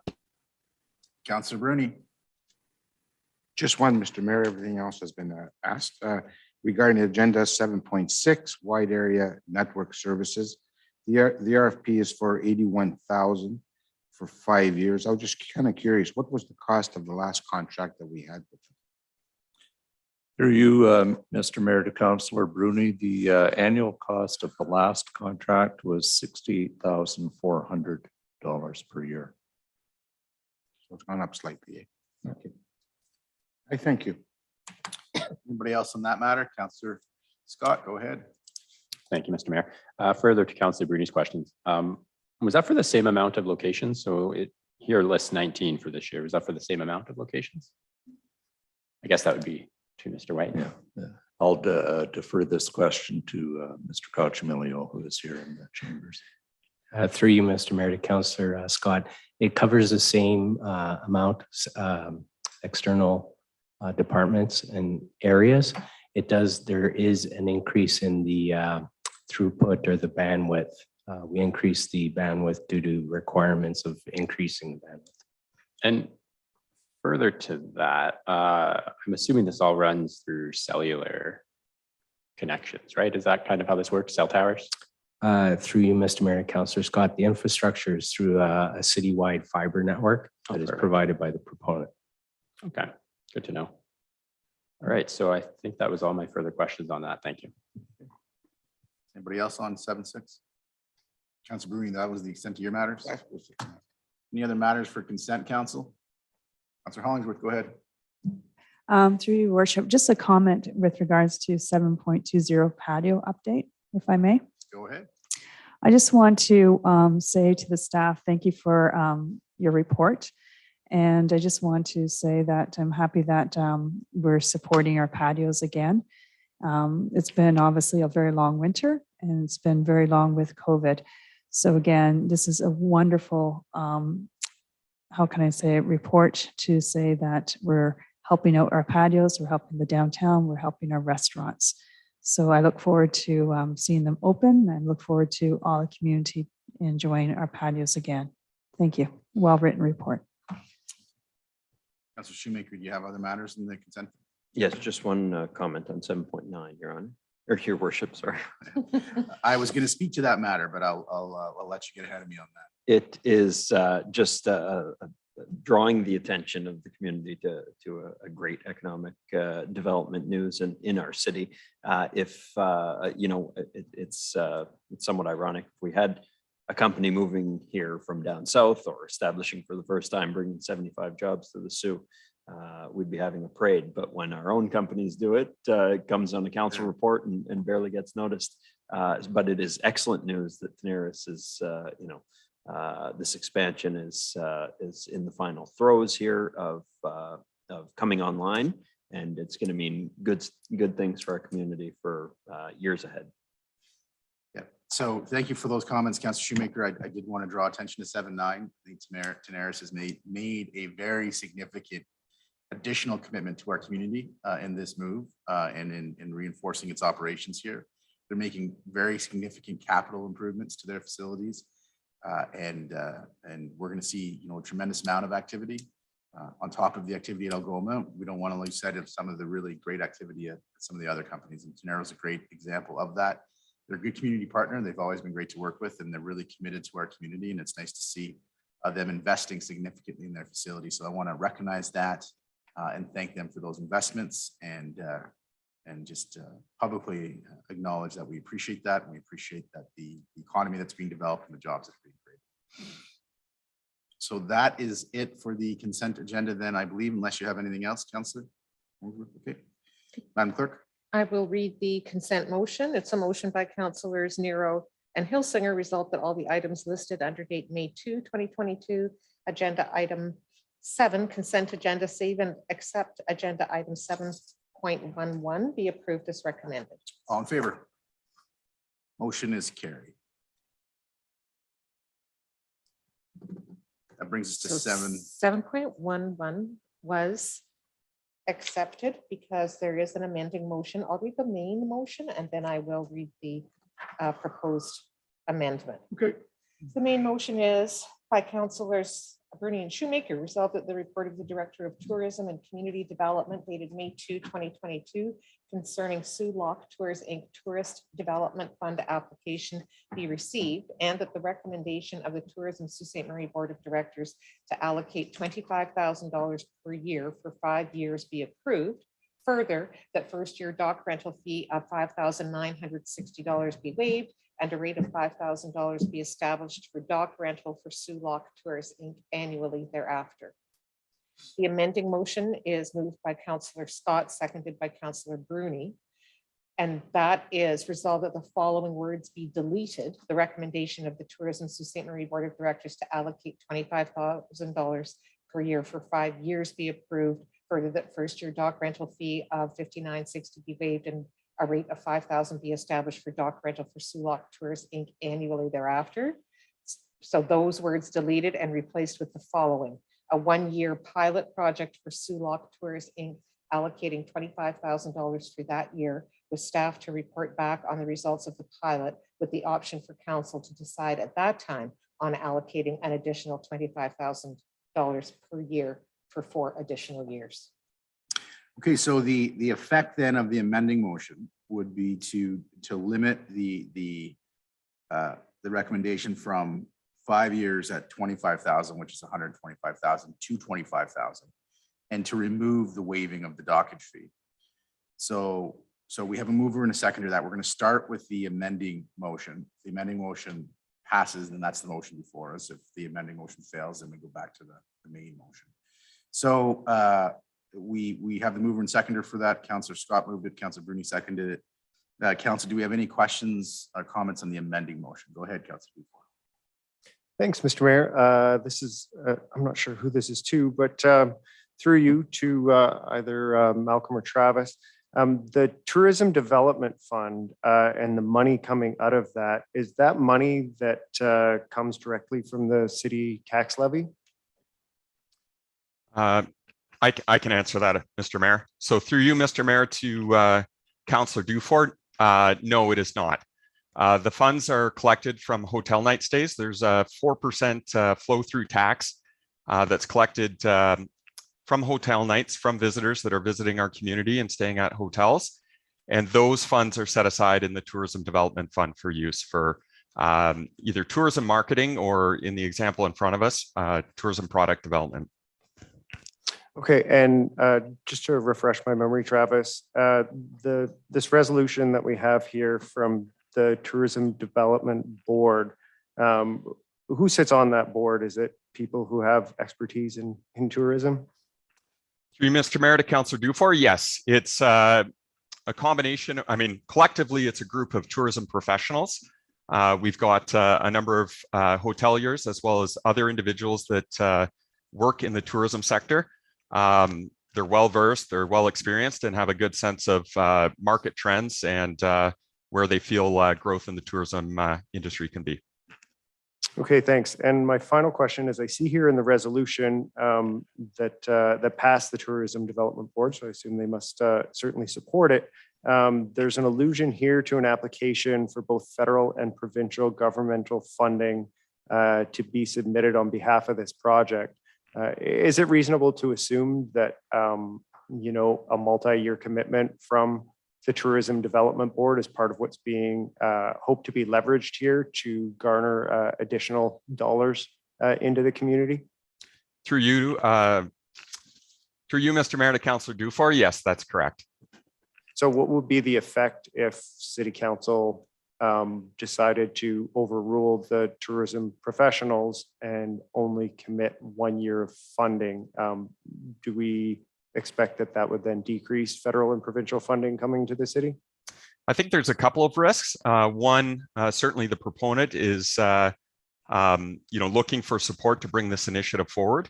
The proposal itself is not a slam dunk. Certainly they're looking for support from the community and specifically from funds from the Tourism Development Corporation. And to your second point there, yes, absolutely, it would erode the funding that would be available for matching funds for various grants. Okay, sorry, one last final question, Mr. Mayor. Suppose that we approve this funding and then after year 1, 2, or 3, for whatever reason, the service didn't run, what would happen to this tourism development funds? Through Mr. Mayor to Councillor Dufort, the funds would cease and we would no longer fund the operation on a go-forward basis. Okay, so they would be made available once again to the tourism development experts to re-recommend further projects. That's correct. Okay, thanks very much. Councillor Christian. Sir, asked 3 of the questions I had, believe it or not, but I do have one question, and I want to direct it to the mover of the amendment, Councillor Scott, I think. Yep. So Councillor Scott and perhaps Councillor Bruni, you're asking for a pilot project, and I hate to put you on the spot, but how do you envision determining whether the pilot is successful or not? And the reason why I asked that question is I'm wondering how close your expectations are to perhaps Mr. Anderson's and the committee in terms of determining whether the tour boat deserves additional funding in years going forward. Go ahead, Councillor Scott. Thank you, Mr. Mayor. Through you, Mr. Mayor, to Councillor Christian. I think that would be for the next council to determine. That was part of my thoughts on phrasing it the way I was. I appreciate that committing to something for 5 years that has potential like this, especially when the document is telling us, the report is telling us that it has an estimated economic impact of over $970,000 annually. I suppose if the new council next year, when we get the report back, sees that it did realize the $970,000, then they could determine whether or not that would be a success. I have a follow-up. Okay, and Councillor Oh, sorry. Answer the Yep, question okay, also. yep. So as a secretary, Yeah, thank you, Mr. Mayor. Through you to Councillor Christian. I think that would be up to Mr. Anderson to report back to council that if they had a successful year, they come to council and apply for the $25,000 again. So Mr. Anderson would report to council. Thanks, gentlemen. Through you to Mr. Anderson. Having said all that, is there any mechanism in place, given that this is a multi-year commitment that you're asking for? Is there any mechanism that essentially treats what you need to do much like this amendment is, and that you have to look year over year, or do we simply approve it and short of them shutting down, they continue to get the money? Through you, Mr. Mayor, to Councillor Christian. In terms of reporting, we are anticipating an annual report from them. I know that the Board of Tourism Sault Ste. Marie has requested to see their annual financial reports. So that is, there are a few mechanisms there that we'll be able to look at, as well as their ridership. The one thing that I will say about investments in product development is the return's not always immediate. These are longer term investments. That takes a while to get the message out there in terms of both the marketing and the direct return on investment in terms of visitation. And it is something that we will be looking at linking directly to the tour or to the tour train in terms of added product, but that will that may not demonstrate the exact returns immediately like any other product that we would invest in. Thank you. That's it for me. Sorry, Councilor Bruni, I had a couple questions. Mr. Anderson, when this proposal was put to the tourism, our Sault Ste. Marie Tourism Board for the Tourism Development Fund, I'm assuming that staff reviewed the business plan and the investments that the private sector partner was making. That is correct. And I'll state that the tourism board itself reviewed the business plan. Yeah. And, I'm not sure if this is public knowledge. I didn't see it in the report, so I'm not asking you to say it if it isn't, but if it is a matter that can be shared, what's the magnitude of the investment private sector partners? Through you, Mr. Mayor, to Mr. Mayor, I would have to, again, we shared that report in confidence. Okay. So, well, I don't want you to share that if it's not appropriate to share. Look, I've got just a couple comments here. I really don't have any more questions. I can say to council and to the mover and seconder, I'm not comfortable taking a recommendation from the tourism board, who I think have a much greater expertise with respect than we do, and shortening it based on a private sector business plan that I think needs some runway to get going. It's clear if you look at the resolution that was passed at the Sault Ste. Marie Tourism Board that it's an annual contribution and it's limited in the sense that if something goes, if the endeavor stops, the money isn't flowing out. I think it is, relatively speaking, considering the private sector investment that's going to be required to get this operation off the ground, a reasonable and modest investment on our part. And look, we want to see these activities on our waterfront. We want to see an increase in tourism. And we have these structures in place for a reason. That's not to say that we aren't authorized to make a decision when we don't think something should go forward. We certainly are. I just don't see the basis for it here at all. And I want to express my support for the board, for their expertise, and I want to thank them for the work they did on this. And I also don't want to overlook staff, who I think we can all agree has done some really good work and brought us some really good work on the tourism side. I trust our staff to assess these things. The tourism board thinks this is the right thing to do, and Mr. Anderson, who is here in his capacity as our employee, thinks this is the right thing to do. I certainly am fully inclined to support it, and I wouldn't be inclined to abridge it the way that's suggested by the motion. So, I mean, if there are any other questions or comments by council, we can have those, and then we can go to the motion. Councillor Hollingsworth.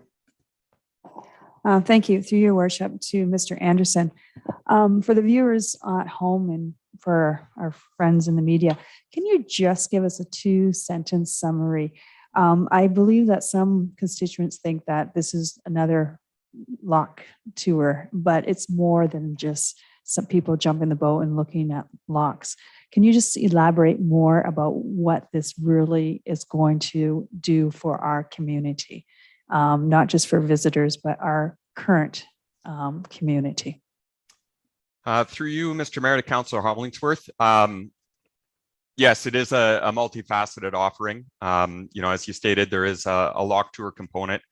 They are also looking at a dining component and having the vessel available for private parties and other social events that individuals want to leverage. And I apologize, I can't recall who had mentioned it, but I mean, I think when you look at this vessel overall and what it's doing for the waterfront and for the local businesses, not only in the waterfront, but also across the community in terms of service and repair, food services, as well as bringing more people through the downtown. It's got a broad economic impact, and I think one that's very valuable for this community. Okay, thank you. And I just want to emphasize, I think what you just stated is it's broad. And so I just felt it was important for our residents or community to fully understand that this is more than just a boat. It's huge benefits economically. So I just thank you for your explanation, Mr. Anderson. And I really think that's valuable information that you just provided. Thank you. That's all. Councilor Bruni, you wanted to speak to the amending motion? Just a quick question through you to Mr. Anderson. Mr. Anderson, so if they receive the $25,000, when do they receive it? Say at the beginning of spring? Prior to the business, well, I guess the business will be operating 365, but when you provide this, do you get the financial statements before and you say, okay, it looks stable, the business, we're going to grant them the second $25,000? Through you, Mr. Mayor, to Councillor Bruni, we would accept invoices from the tour boat, similar to what we've done for every other community development fund application, where they demonstrate that the funds have been spent, and then they'll submit their claims. We'll review them and ensure that the money has been spent appropriately. Okay, thanks. Thank you. So Councilor Nero hasn't spoken to this yet, then I'll come to you, Councilor Scott. Thank you, Mr. Mayor. My questions actually were preempted by your comments because those were exactly the questions that I had from Mr. Anderson in terms of what percentage the $25,000 made up of their business plan. And I guess I understand that maybe those aren't numbers we should be talking about here. But I trust that our board of directors for tourism, since we put them there and they are a reflection of the tourism industry for Sault Ste. Marie, that they made the right decision. I'm certainly going to support it. I will not be supporting the amending resolution. Councilor Scott. Thank you, Mr. Mayor. I actually have a question on the matter first, through you, Mr. Mayor, to Mr. Anderson. I don't see anything in the report about environmental, and I know that tour boats are usually high up on the bad for the environment scale. Was the environmental impact on our Great Lakes and our surrounding water and everything along that goes with that, was that taken into account when this was put forward to the tourism board? I know we want to push that we're green friendly and eco-friendly, and I know that this generally doesn't bode well with that. Through you, Mr. Mayor, to Councillor Scott, I apologize, but I'd have to ask you for more information relative to your concerns around environmental. I appreciate that, there have been concerns with tour boats around whale watching out in the West and East Coast, but I'm not familiar with the concerns in the Great Lakes. Generally, just the concerns are that they're not eco-friendly. The way that their engines are, they burn, it's just like a cruise ship in the sense that they're just usually not good for the environment in the sense of the emissions, in addition to the disturbance of any wildlife as well. Through you, Mr. Mayor, to Councillor Scott, no, we did not look at the emissions output of the tour boat. And in terms of interactions with wildlife, all I can say is that the vessel's operating in quite a busy industrial at times waterway. I'm down on the bottom floor here of City Hall, and I probably see about a half a dozen, if not more, tour boats from the Michigan side coming by my office every day. So obviously there's a fair amount of activity, between that and the larger freighters that are going through the locks. So I wouldn't be able to directly comment on the impacts to wildlife, but I would imagine they would be minimal. Great. Thank you. I was just curious because I didn't see it mentioned, and I know that that's been something that's been on our radar. So I appreciate the answers. And I'm just going to go with one final statement, if I can, Mr. Mayor, just on it. I don't want this to come off this amending motion like I'm not supporting businesses, because I very much am. I've always been supporting any business as long as it's come across this council. I just didn't really feel comfortable with locking up funds on a future council, given the fact that we are in an election year. I can appreciate that it's 25,000, there's more available. It's just something I didn't really feel comfortable with, and especially for something that's being pitched as going to be wildly successful. I felt that they could do without the guarantee for the remaining 4 years until the next council decides that. So that was my thoughts behind the amending motion. Thank you. Okay, so we'll have a vote on the amending motion. All in favor of the amending motion? Councillor Bruni and Councillor Scott opposed to the amending motion? The remainder. So Madam Clerk, if you could just confirm that in e-scribe. I think it failed 2-9. That is correct. That brings us back to the main motion. Council, any questions on the main motion? We call the vote on the main motion. All in favor of the main motion? Opposed to the main motion? Main motion carries 9-2.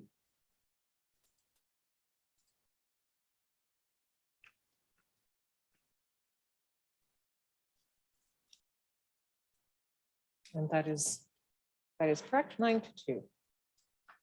That brings us to item 8, section 8 on our agenda. So under agenda item 8.3.1, the downtown plaza update. The motion is by councillors Nero and Hilsinger, resolved that the report of the Deputy CAO Community Development and Enterprise Services dated May 2, 2022 concerning downtown plaza update be received, and that council authorize an allocation of up to $1,318,569 from the Canada Community Building Fund funding to support plaza construction. And Tom Fair, the Deputy CAO Community Development and Enterprise Services, has a presentation. Mr. Ver, go ahead.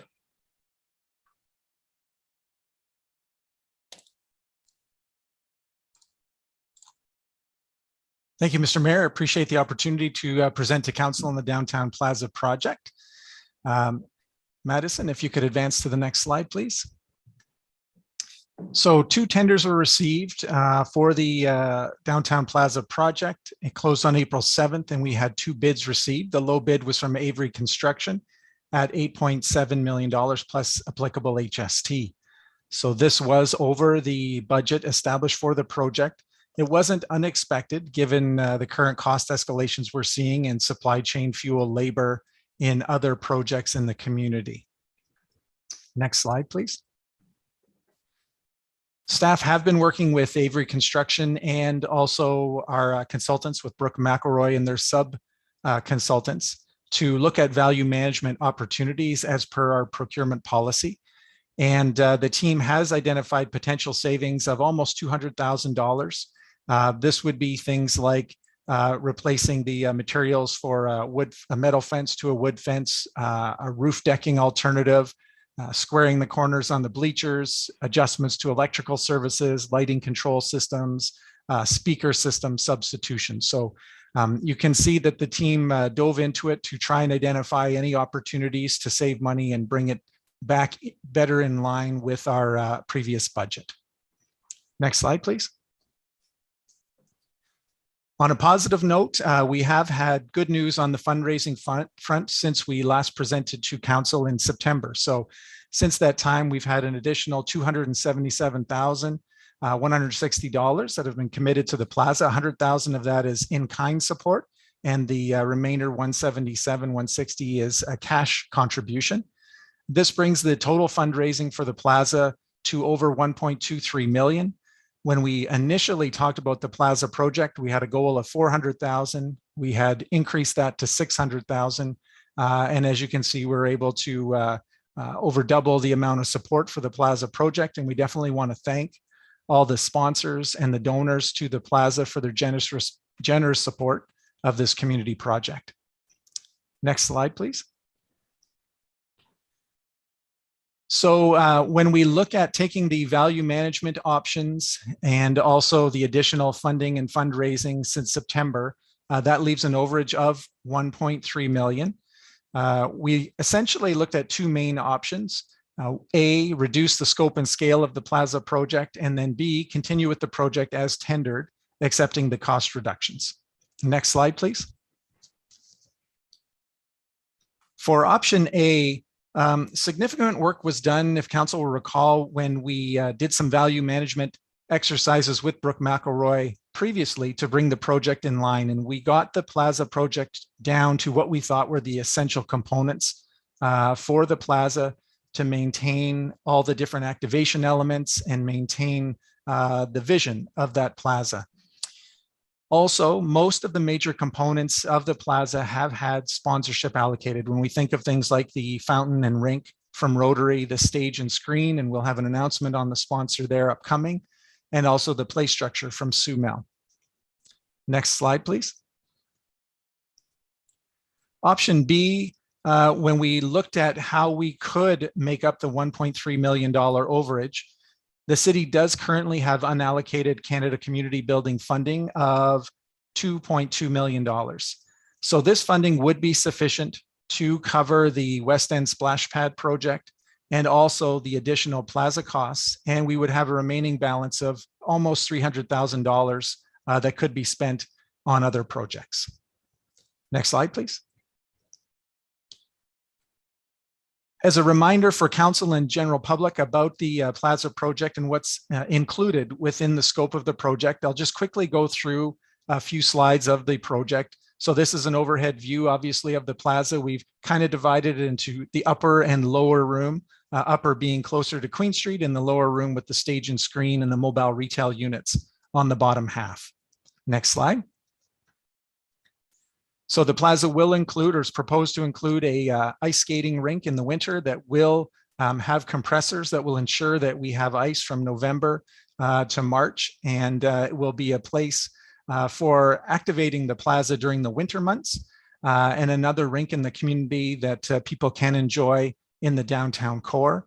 Also, one of the reasons we wanted to go with the compressors is that although we've had a couple of good winters the last few years with ice, we've had many winters where we've had warmer weather and we've had a very limited number of ice days at our outdoor rinks. So this will provide a facility for people to enjoy and ensure we have ice during the winter months. Next slide.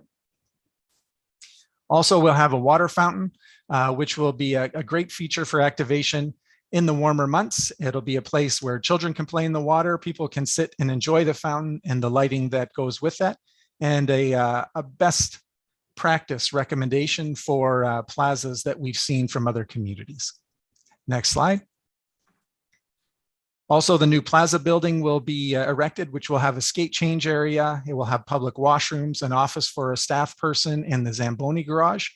And this building in itself will be a nice addition to the Queen Street streetscape, an attractive building along the front of the Plaza along Queen Street. Next slide. Now, this is just an overhead view of the Plaza building, and you see the washrooms, the skate change area, and the different equipment rooms within the facility. Next slide. Also, we'll have the stage structure and screen. And so we see this as a great opportunity to activate the Plaza, local performances of a smaller nature, highlighting our talented artists in the community, as well the screen providing the opportunity for things like movie nights, sports events, video productions to take place in the Plaza. Next slide. There'll be lots of areas for people to sit and enjoy the Plaza and gather on a casual basis, and an opportunity for a gathering place within the downtown core. Next slide. We'll also have a play structure and play panels for children in the community to enjoy the Plaza, and a place where families can come and sit, allow them to go and play using these new features and enjoy the Plaza as a family. Next slide. There'll be lots of planting and trees, again, an attractive park-like environment within the downtown core, something that's been looked at and requested over previous years. Next slide. And another key feature is the lighting that we will include in the plaza. This will provide great ambiance for the plaza venue. We also have the ability to project images on the ice service or the gathering area in the upper room, which will provide a neat way to animate the plaza for different events and occasions. Next slide. And of course, there's lots of passive activation elements to the plaza where people can come down and enjoy it. But one of the things that we're excited about is utilizing the plaza for all kinds of different community events. Staff are busy working on the downtown activation resolution that council passed not too long ago. And certainly having a plaza in place and the options that it brings a lot of excitement to the staff at the potential for different events that we can run with partners in the downtown core. Next slide. So the staff recommendation would be to utilize the Canada Community Building Fund to cover the overage for the project. Certainly, we recognize this is a significant amount of money and it wasn't a decision or recommendation we took lightly, but we think it's important to continue to see this project through. It's a priority project for our downtown revitalization, and the approach results in no levy impact or additional debt for the project construction. Next slide, please. One of the comments we've received from members of the public has been related to road infrastructure, and appreciate the discussion that council had earlier tonight related to the road work that is planned for this year. And so we wanted to point out that the city has received additional funding to assist with road infrastructure through the OSIF program, the NORDS program, and the Connecting Link. So that's a total of $4.7 million in additional funding in 2022 for road infrastructure. And also some of that funding does apply, as was discussed earlier, over the 5-year of those funding programs, the next 5 years. Next slide, please. Another item we wanted to mention was that we had originally approved $28.8 million for the Twin Pad Arena. Obviously, we received the contribution from the province of Ontario of $18 million, which helped to reduce the city's share of the Twin Pad project. The interest savings were estimated to be approximately $9.4 million from that funding that we received for the project. So it certainly has left the city in a solid financial position. We were in one previously, but even a better position as it relates to our debt position. And again, no additional debt would be required if we utilize the CCBF funding to cover the overage on the plaza. Next slide. So for a total budget for the Plaza project, the construction will be approximately $9.5 million. There were 2 properties that the city did acquire early on in the project, 2 assets the city now owns, and that brings the total for the project approximately $10.1 million. When we look at the funding sources for the Plaza project, the external support is approximately $7.3 million for the project when you look at the one-time gas tax top-up in 2019 and the CCBF top-up allocation funds. Also important to note that we have been approved, as reported to council previously, for $500,000 from FedNor, $250,000 from OMAFRA, and then obviously we have our sponsorship funding as well. Next slide, please. So for next steps, we are seeking council approval tonight to award the tender to Avery Construction. The construction would begin as soon as possible, and the estimate is approximately 37 weeks to complete the project, which would take us into January 2023. Next slide. So I got an updated number today from the BIA on the entire business number in the downtown core, and it's over 470 businesses. So more businesses that were included on this slide. In the last 11 years, over 121 million has been taken out in building permits in the downtown core. And we believe that city leadership in advancing the desired change that we want to see through investment in the public realm and programming will play an important role, and the city leadership in doing its part, for advancing the downtown is important to achieve the goals that we all want to see in downtown Sault Ste. Marie. Next slide. And this is part of a strategic plan. There's a thoughtful strategic approach that's been taken to developing the downtown, and that includes the work that was done previously on Bay Street. We're looking at Queen Street streetscaping in 2023, the Spring Street Wooners project connecting the waterfront to the downtown. We've had the marina upgrade projects, both with the new docks, the boardwalk project extension that's been approved with FedNor funding, the installation of the kayak docks. We're looking at the downtown plaza, obviously, and then also the next project, which is the Mill Market relocation, which will have a lot of synergies with the downtown plaza. Next slide. There's no question that downtown is a priority. It's a primary way that economic development happens in a community. When you look at businesses looking at the health of the community, potential employees looking at relocating to a community, students coming to Sault Ste. Marie, and our youth deciding to stay. Quality of life and the health of a downtown is really important in those decisions. Next slide, please. And that's likely why council identified the downtown and the corporate strategic plan and noted that we're striving to create a vibrant and attractive downtown, and also why it was identified time and again when we did the community consultations with future SSM.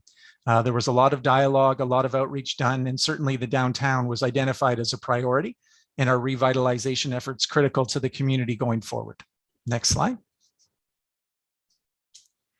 It is something that has been proven in other cities. There's lots of research that looks at best practices in downtown revitalization and successes that other communities have had in their downtowns. And also, when we brought Roger Brooks to Sault Ste. Marie, who is an expert, this was one of the recommendations he had for helping to revitalize the community, and having a plaza that's close to your commercial district, as close as possible, was one of the key recommendations in establishing downtown plazas.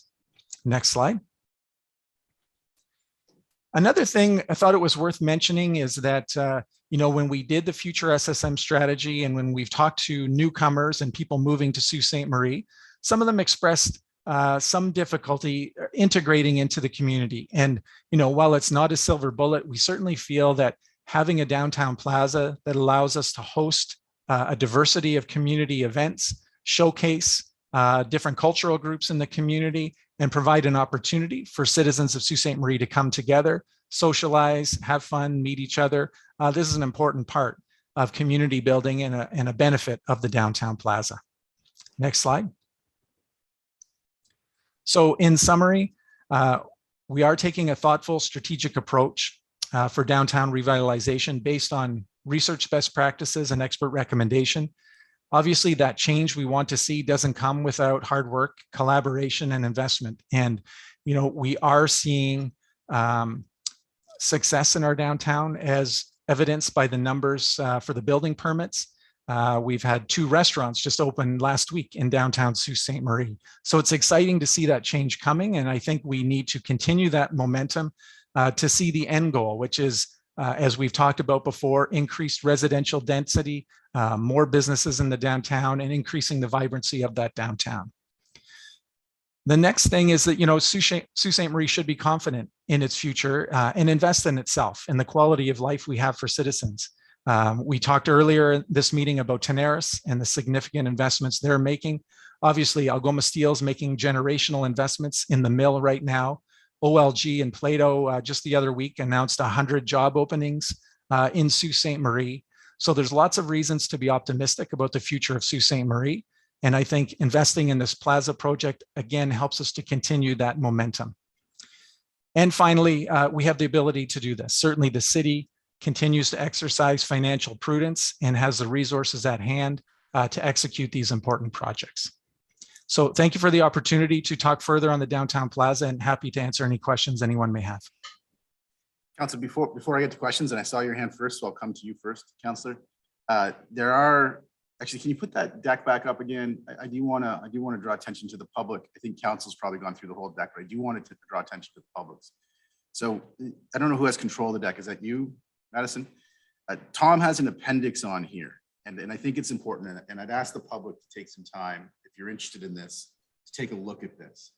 because one of the things that I think we have lost sight of, and this is directly related to a comment I received recently in the Chamber of Commerce event that I did. I do a luncheon, the mayor, I should say but the mayor does a luncheon every year with the Chamber of Commerce.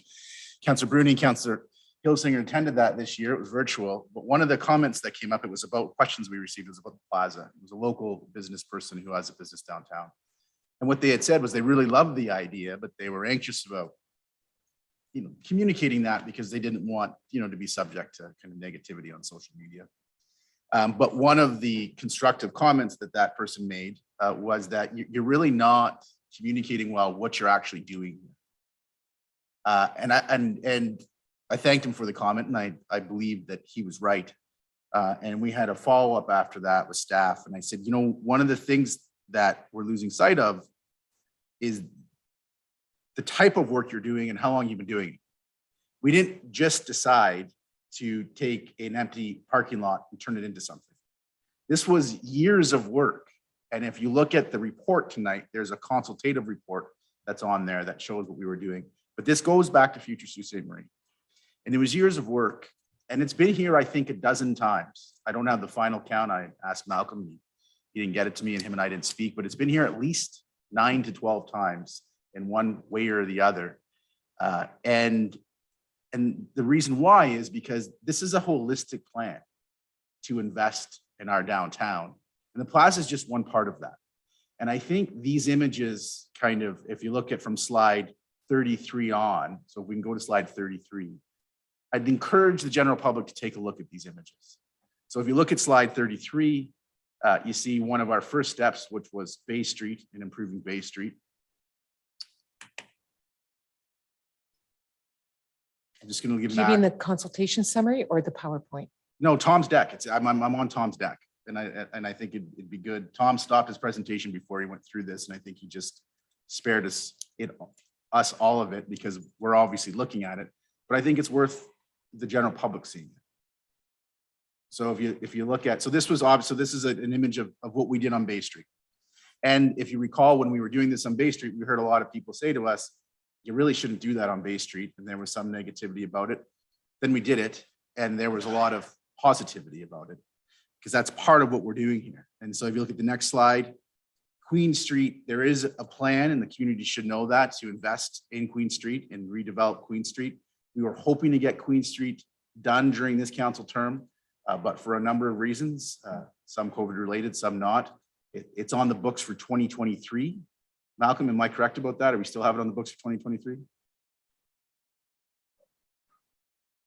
Yes, right now it's scheduled for then pending budget approval next year. The design work is being done now. So we have Queen Street, and there's some really great images here. The next slide shows you some more images of that. I think the next slide shows you some more images of that. And this is one I'm really, you can skip to the next slide. I'm really personally excited about is Spring Street and creating, I went to law school in Halifax. A lot of people know that. There's, they never called it a Wooner because that's a Dutch word, I think, but there's one of these streets in Halifax, and I remember it being full of people and how much fun people had down there. And I hope the next council moves forward with this project. And I'll be very earnest with you. One of the only kind of things that makes me anxious about not carrying through for a third term is not seeing this work carry through, because it is really great work that's been done over a number of years, that's thoughtful, and staff has put a lot of time in. There's been a lot of community consultation. But there's a few slides here about Spring Street and how we would activate Spring Street and what we would do to Spring Street. And I think it's exciting. And I think it would really make a difference in our downtown. And then you can just skip through all the Spring Street slides because I want to show them to everybody. What I want to do is point out to the community that this work is being done and this is a holistic plan. And, it will take, a commitment, an ongoing commitment to get it done because it is a staged project. And if you look at the bonder upgrades, we've done that, but we're now, and we've got resources for this. We've got some funding for this. We're bringing the boardwalk around right up through the marina to the base of Spring Street. So it all, go to the next one, and the plaza will be on top of that essentially. So it all connects. And this next piece, I think, is mission critical. And this council, I want to commend it. So if you can flip again, please, has made steps to make this happen. And if you think about the thousands of people that go to the mill market on a Saturday, if you think about bringing those people to the heart of our downtown, to the hundreds of those business people that have invested in our downtown, it's to me going to be, this is key to the whole Plaza project. And so I want the community to recognize that this is more than us taking a parking lot and saying we're going to build something on it. This was years of staff and council work and planning and development to do something that really could have a very significant impact. And all I would do, and you know, if you can believe it, I have my saving my comments for the end, but all I would do is, this isn't it. No, I got a lot more to say about this because I think it's that important. And this is all this to do is I want to say to the community, please go look at this. Please go look at the work that's been done. Please go look at Tom's whole deck and go right through to the end of it. Because then I want you to see that it is something that is part of a larger plan. So based on just drawing the community's attention to those slides, I won't say anything else about them. What I'll do is I'll take questions now from council, and I told Councillor Hollingsworth I would start with her, and I will start with her. And I will come to you next, Councillor Christian. Thank you. Through your worship. First, those were well said words, if I may say, well summarized. Through your worship to Mr. Vare. You mentioned in your presentation, not just tonight, but many times, that you have been actively going for sponsorship. You've been actively looking for donations, I believe. And tonight you gave us an update on our sponsorship. Are you still currently actively going for more donations? Through you, Mr. Mayor, to Councillor Hollingsworth. Yes, we do still have dialogue ongoing with different corporations about donations to the Plaza and ways they can support it. Okay. And if you continue to be successful and receive more donations, obviously you'll accept them. How will that impact the budget? Through you, Mr. Mayor, to Councillor Hollingsworth. We are looking for approval to advance the project and award the tender tonight. So I would look at it that any new support or contributions for the Plaza could go towards either amenity improvements or programming or other ways that we can enhance the Plaza project moving forward. Okay. Just a couple more questions. When you talk about these sponsorships and donations, you're basically saying that businesses, individuals, and so forth are personally taking money from their own sources and giving it to this project because they believe in this project. When you look at all the businesses that have already invested into this project, I think that sends a strong message to the community that many people want this particular plaza. One question more about donations. Have we done such an active donation campaign before? Through you, Mr. Mayor, to Councillor Hollingsworth, certainly since I've been with the city, I would believe this is the most proactive campaign that we've had for a municipal related project. Obviously, there's been things in the community related to other, the hospital or, different community amenities. But certainly this is a significant outreach effort that we had for the Plaza. Okay, so it sounds like this is speaking huge volumes, these donations. Having said that, it brings me to your next question. I believe in your presentation, you said that the city technically has invested or will be putting about $3 million of its own money into this project. Is that correct? 2.85. Okay. And so the city is not putting the whole budget in, they're putting in this dollar amount. Is that correct? Through you, Mr. Mayor, to Councillor Hollingsworth, that's correct. So we've basically utilized budgeted expenditures. So the community growth initiatives line item in our budget and our property reserve will make up the city's contributions for the project. Okay, I think that point is very important because many constituents that have reached out to myself feel that we are actually footing the entire bill, which we're not. And so I just want to emphasize that to those that are watching tonight's council meeting, that there is a smaller portion that we are putting up, but look at how much money is being put into this from donations and other sources. My other question is with regards to constituents that have reached out to me over the last few weeks have two main concerns: safety and also homelessness, addiction. In fact, many people are concerned that this is going to attract the wrong audience. Tom, Mr. Vera, can you please use this time to help educate our constituents how this is going to basically help our community? How is this going to basically create a safe environment for our downtown? Can you just comment on homelessness, addiction, and what we as a city have already done for these very important issues? We have done a lot of work already in these areas. Through you, Mr. Mayor, to Councillor Hollingsworth, a few things to mention on this topic. I think to start, we have the community safety pilot that council has approved. So we do have the patrols happening with N1 security during night, but also the Downtown Ambassador program is set to begin with the CMHA in the coming week. And so that is a pilot program that we have started that will help to address some of the safety concerns in the downtown. The other thing I would mention is that, when you look at a lot of best practices from other communities, one of the ways to increase safety is obviously to have more eyes, more people, more foot traffic in the downtown area. And as we see traffic start to return, I think it's important to recognize that we've come out of a period of, COVID lockdown and pandemic restrictions that has limited the number of people that are frequenting downtown. We're starting to see them come back, which is great. We talked earlier tonight about the patios, which are coming back, which is fantastic. So as we see that foot traffic come back, and as we see more people in the downtown, that safety factor and the comfort level certainly increases. And, this is something that the Plaza is going to help with when you look at animating events and activities and people generally coming down to take advantage of the market and spending their time in the downtown core.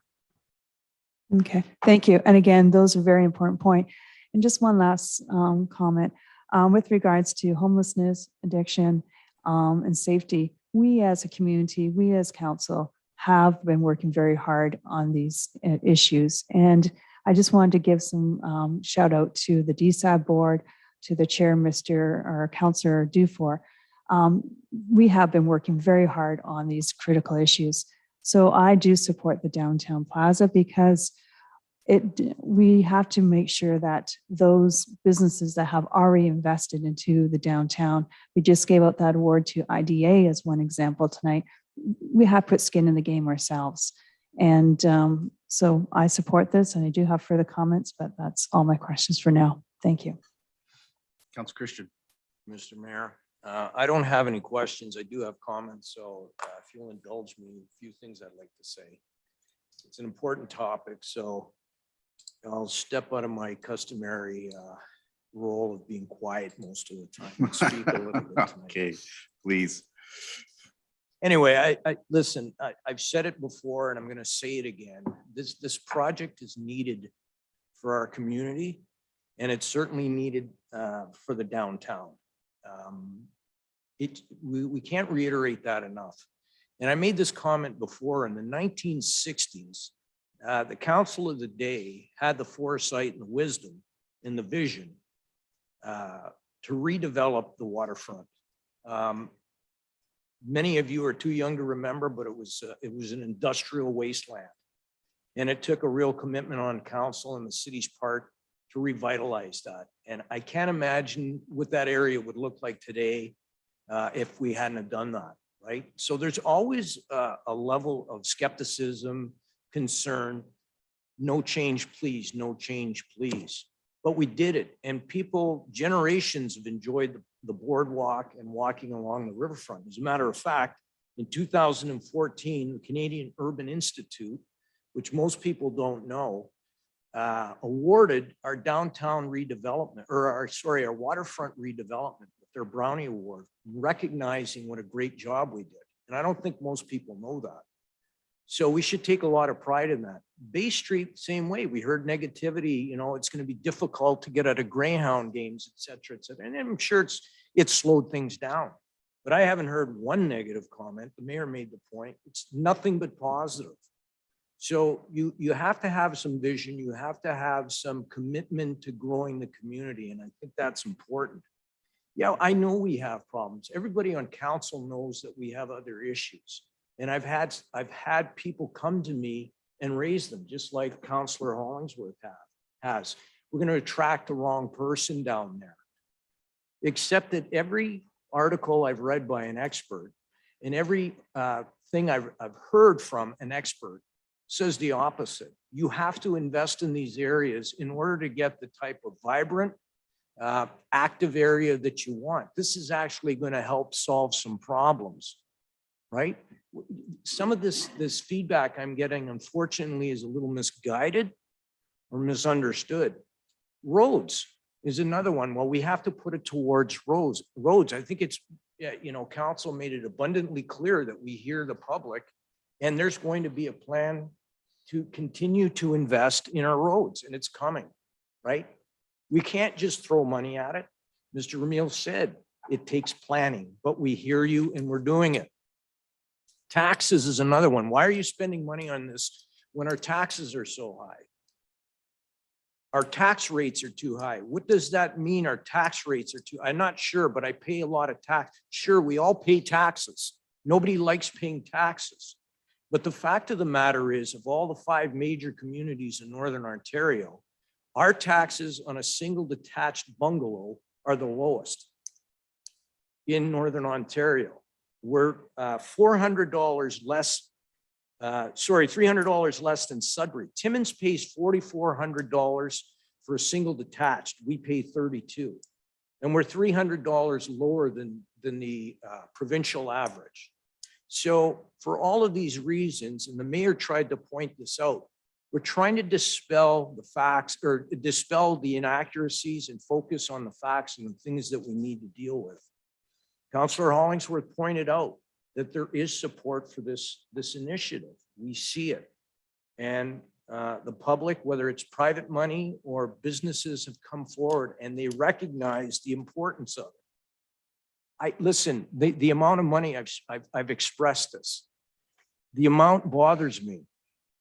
But any amount of money that we're spending bothers me. But how do you the project has to go through, and I certainly don't want to lose it on hundreds, if not even $1 million. It's still a project worth doing.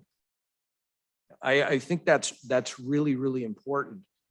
If we want to attract people to our community, we have to invest in our community. We haven't done enough for the downtown yet. We have to revitalize it. Like the mayor said, it's part of a larger project, a larger vision, right? This isn't going to solve it all, but this is going to make a huge impact. Believe it or not, I don't have too much more to say, except, you know, I floated this idea out that if people have a problem with the little amount we're spending, because some of those dollars are earmarked for roads and transit, I don't have any problem pulling that money out and financing the project. We don't have a lot of debt in this community. Our city council, this city council and city councils in the past have done an excellent job of managing our debt. We've shown exceptional financial stewardship. We could easily fund this, and somebody would argue, well, you know, if you fund this, then you know, you're just incurring that cost in debt.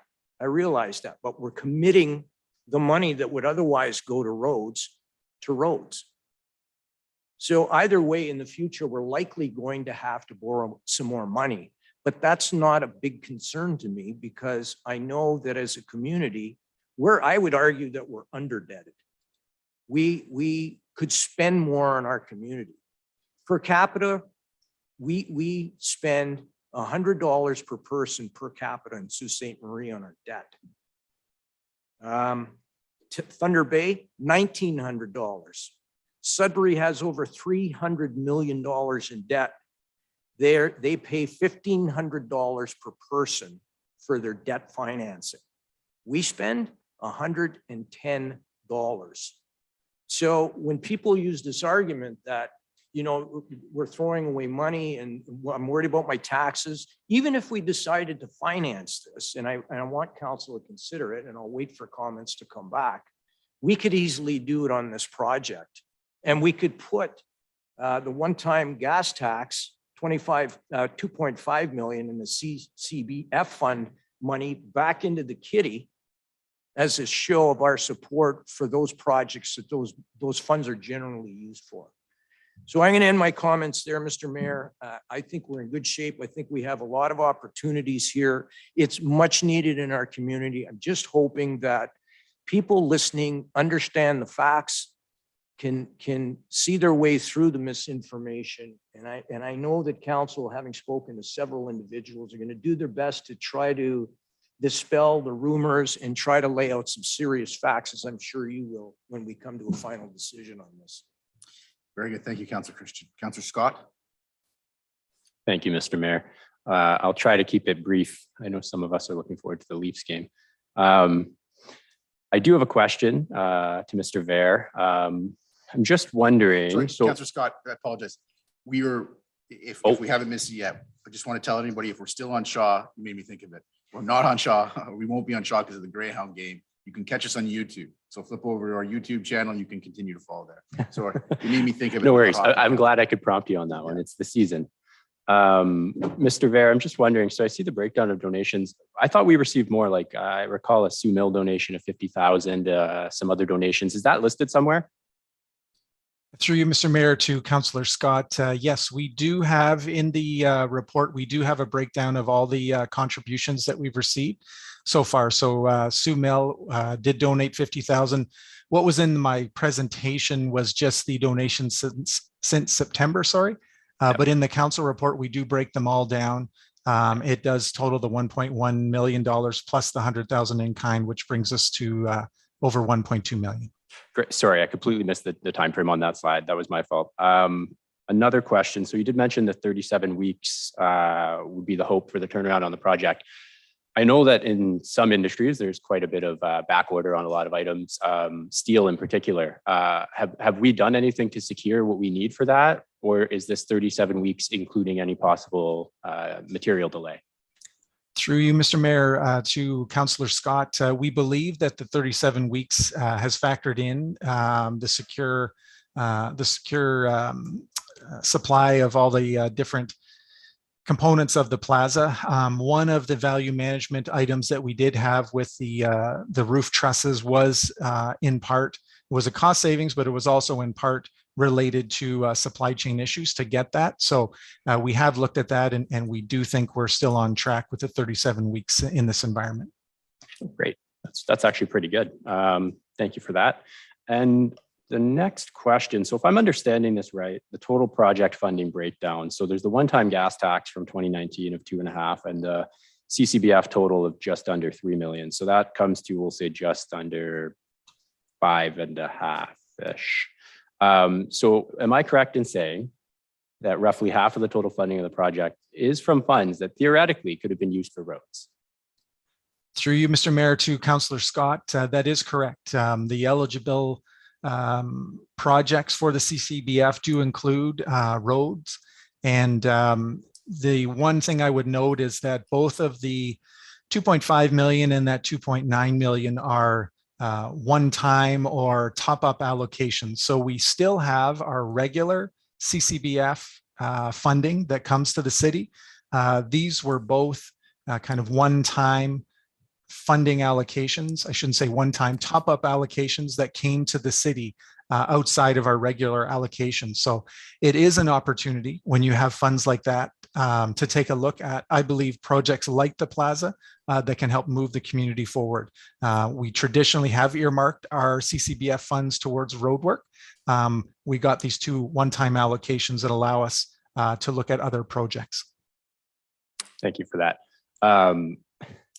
I'm not sure I would get the support or a seconder, but I'd be willing to motion maybe even something similar to what Councillor Christian was saying, if you would even wanted to motion it, and I would second it, but potentially pulling the funding out and putting that toward roads. But depending on how the motion's formulated, I may not support where it goes from there, but I'll leave that to the other councillors. We'll figure that out as we all ask our questions. I would just like to end with a quick comment on the matter as it stands before us today. I won't be supporting it, depending on if there's an amending motion, simply because of a few reasons. I think that when we look at our city as a whole and you compare it to a home and you have a cracked foundation and you spend the money from fixing that cracked foundation to pave your driveway instead, that's how I'm kind of just comparing this project in my mind. I appreciate the idea that we all do know the roads are in rough condition. I don't know a single person who is opposed to the idea of the project of the plaza. Everybody I've spoken to thinks it's a great idea. And I would even be willing to tell you that I think it's a great idea as well. It's just I get a little bit afraid with the cost and the timing. And I'm aware that things get more expensive as we delay. I can appreciate that, but I've spoken to a lot of constituents and I guaranteed them that this evening I wouldn't be supporting it as it is. Specifically in Ward 5, a lot of the feedback I received was we don't have a single indoor or outdoor rink in the entire Ward 5 area. This would be adding another one to downtown. People see that, people get disappointed and ignored. And to me, that's what leads to certain things like petitions of people wanting to join Prince Township. So I guaranteed to my constituents that I would vote against it in its current form. And I wanted to make their thoughts known on that. So thank you. That's not remotely what led to the petition. People wanted to join Prince Township. That was something that they specifically mentioned. So. It's not even remotely analogous. So we don't have a list here. Oh, I do, sorry. I have Councillor Bezuel on next. Sorry? Yeah, I have you on the list, yeah. I had my page turned over, so I didn't, I had it on top of the list, but I do have a list. I have Councillor Bezuel, Councillor Nero, Councillor Shoemaker, Councillor Bruni, Councillor Gardy, Councillor Dufour. And then, well, I think it seems like we're doing them all right now. So like, I don't see a need to go through it again. With respect, Councillor Christian, I think you said your piece. Councillor Scott, I think you said your piece. Councillor Hollingsworth, you said a lot of your piece when you're asking your questions, so we probably won't go through it a second time. Okay. Councillor Bezuel. Okay, through you, Mayor, to Mr. Ver. Mr. Ver, were any of the recommendations from Robert Brooks and the consultation based on the published document, the 2014 Downtown Dialogue and Action Research that was done over 2013? Through you, Mr. Mayor, to Councillor Bezuel. I can't confirm, we were trying to look into that. I can't confirm that Roger Brooks did look at that downtown dialogue report. Certainly in looking at the report, and it's exciting or reaffirming to see a number of the recommendations that were made are items that we are actioning in the city now. And also some of them are items that the Downtown Plaza would help address through their recommendations as well. Thank you, Mr. Vera. So I just want to address for a lot of the constituents and community members that are worried about crime in the area. So this was research that was done in 2013 through Sault Ste. Marie Police Services, John Howard Society, and Nordic Research Institute. And it was funded by Northern Ontario Heritage Corporation, United Way Community Foundation's Endowment Fund, and the Proceeds of Crime Grant. The city was involved in terms of the Community Committee on Graffiti. I was on that committee with then's councillors, Susan Myers and Steve Butlin, as well as Public Works and a number of other community members. So based on that research, which was really about 4 pillars, and 3 of those pillars were crime prevention, social development, and downtown revitalization, really much based on social disorder calls through Sault Ste. Marie Police Services. So one of the recommendations was, and this is directly from the research document, which is available on the Nordic Research Institute website, high number of social disorder calls to police demonstrate a need for change and indicate that the downtown area needs a longer-term comprehensive approach to crime prevention through social development. Further to that, social disorder, and for those, social disorder are those, someone could be loitering, consuming drugs on private property, perhaps, they're homeless and they're camping out somewhere, arguing, fighting, that sort of thing. So social disorder is best addressed by social interactions. So I just want to point out that this is action research based from 2013, where over 1,000 community members were interviewed by teams, as well as various service organizations.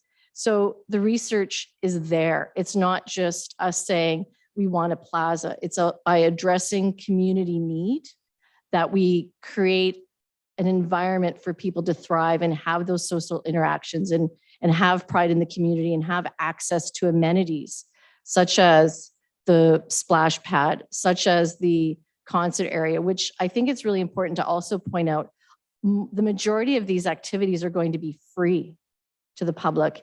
And as well, they're going to have much needed facilities in our downtown, such as public washrooms, which we're sorely in need of. So I support this project 150%. This comes from my Youth Association days back in 2009 and 2010, when all the youth wanted was a place to go downtown, hang safely, and jam. And it's really wonderful to see that this research from 2013 that had an enormous impact and was very much quantitative research through police stats, plus qualitative through service organizations dealing with crime prevention, that this project is coming to fruition. And I'm really proud of the team, Tom, and I support it. And anything, I suggest everyone taking a look at that report, because it's really what we really need in our community. And from a social determinant of health perspective, it also will bring business. You take a look at the Port Arthur project in Thunder Bay, that was $22 million, just an investment from the city that has now gone into, I believe, $120 million project that has totally revitalized and changed the downtown of Thunder Bay. And there was just one antidote. If you go on tourism Thunder Bay, it was just one little, quote from a mom saying, "We love coming here in the summer because we go to the splash pad, and we love coming here in the winter." And that's what we're going to have as well. It's going to bring in more restaurants. It's going to bring in residual business. And like the mayor said, having the mill market there with those thousands and thousands of people, it's going to completely transform what we have. And I really want to bring home that while we're worried about crime, those folks are our community members. And through our social interactions and activating the space and having those amenities for them to be able to enjoy, we're all going to enjoy them. And it's going to make our community a much healthier place. So thanks, Tom and the team. This has been many, many years. And I wanted to point out all the work that was done back in 2013 that is still completely relevant today. So thank you. Councilor Neal. Thank you, Councilor Bezuel. Thank you, Mr. Mayor. I'm going to have, through you, Mr. Mayor, a question to Mr. White. I guess I understand that Michelle is not able to attend tonight, so maybe I can address this to Mr. White. Mr. White, through you, Mr. Mayor, would it be on the point that Councillor Christian raised? I have of the same mind thinking as that regarding long-term debt. And I know it's late in the game, but maybe just for discussion purposes, would it be advantageous for us to finance this project, including, let's say, the Spring Street project, which we haven't even talked about? We know what it's going to look like, but it hasn't been estimated, I believe. Would it be advantageous for us to finance this total project through long-term debt? And is it something that staff already looked at when, we've been, like the mayor suggested, staff has been working on this for at least 3 years. Has long-term debt ever come up? And the third part of the question would be, if it went to long-term debt, would some of the grant money, the funds that are in there, would it be able to be freed up to put towards other projects? For example, roads, which has been brought up, One comes to mind, like our Parks Master Plan, which council approved some few years ago. And I think for the last two budgets anyways, the master plan asks for expenditures for 3 parks every year. And I don't think we've done any so far, except Anna Marinelli Park, which came through a specific motion. So that's my question.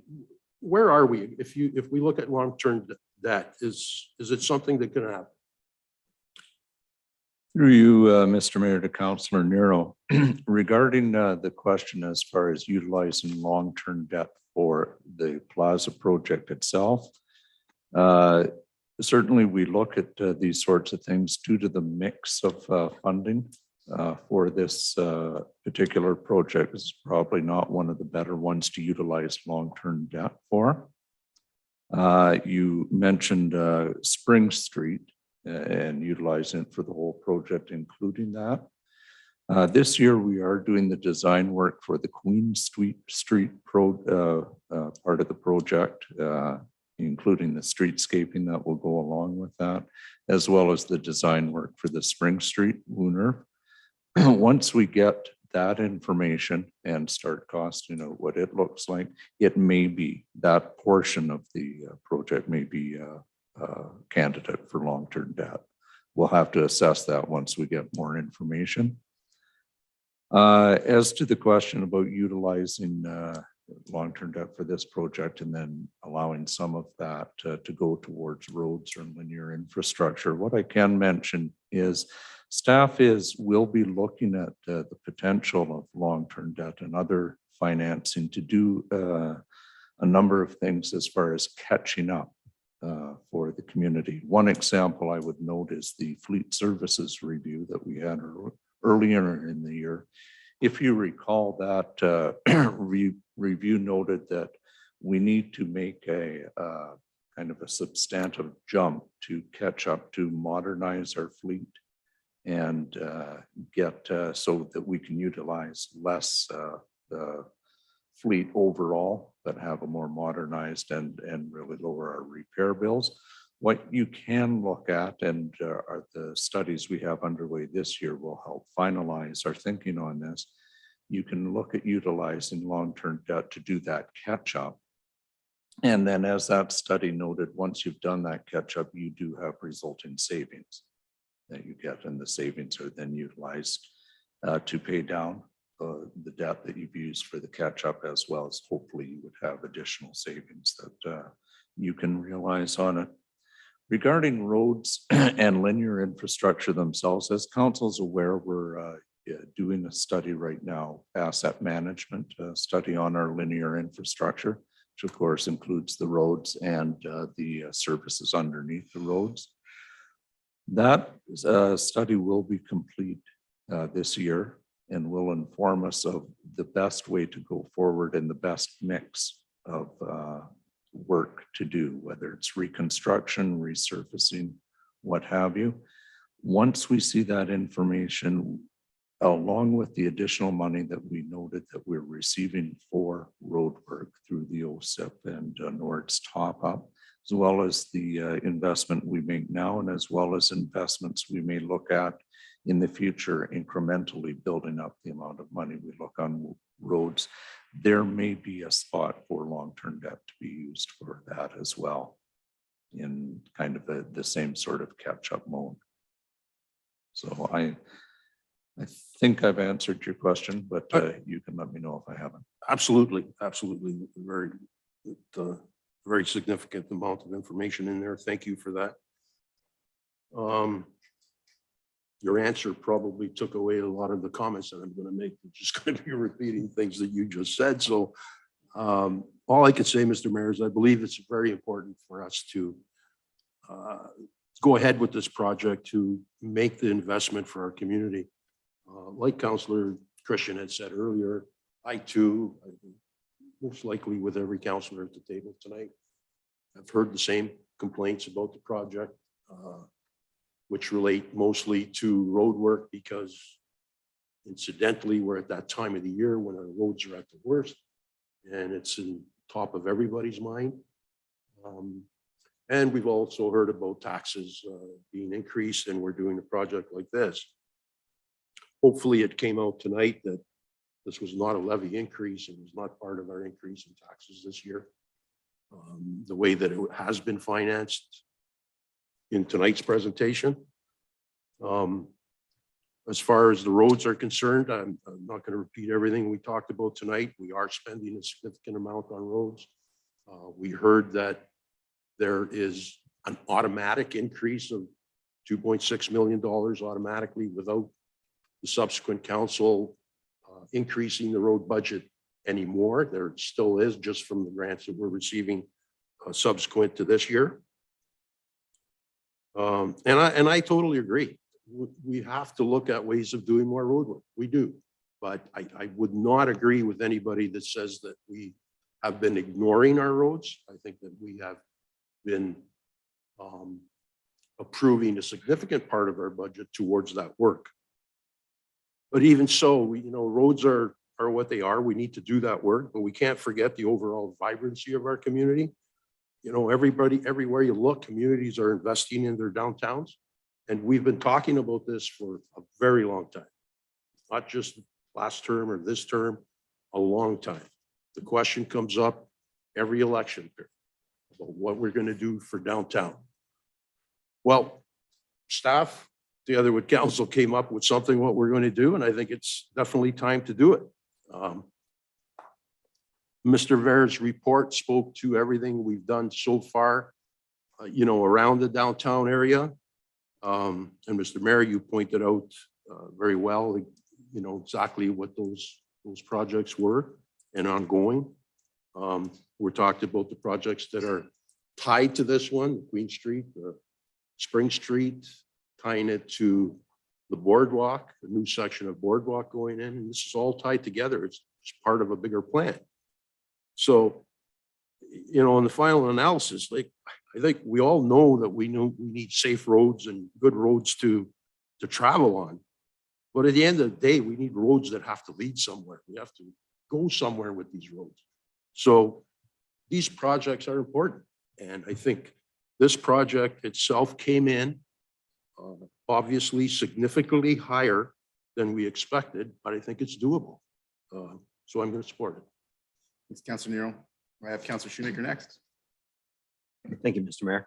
Just picking up on a comment Mr. Bear made in response to, I think it was Councilor Hollingsworth. Mr. Bear, you mentioned the amount that the city's putting into this is 2.8 million. I think you meant from our own budget. But I just want to find the slide. I had it open. My program crashed here. So there is 2.5 million from the 2019 gas tax top up that is money that the city could allocate however it wanted to infrastructure. Am I correct about that? Through you, Mr. Mayor, to Councillor Shoemaker, correct. Within there's a kind of, I think there's 18 eligible categories within the CCBF, road infrastructure being one of those. That's correct. And there is also 2.964 million that from the 2020 CCBF that likewise the city could allocate within those categories. Am I correct about that? Through you, Mr. Mayor, to Councillor Shoemaker, that's correct.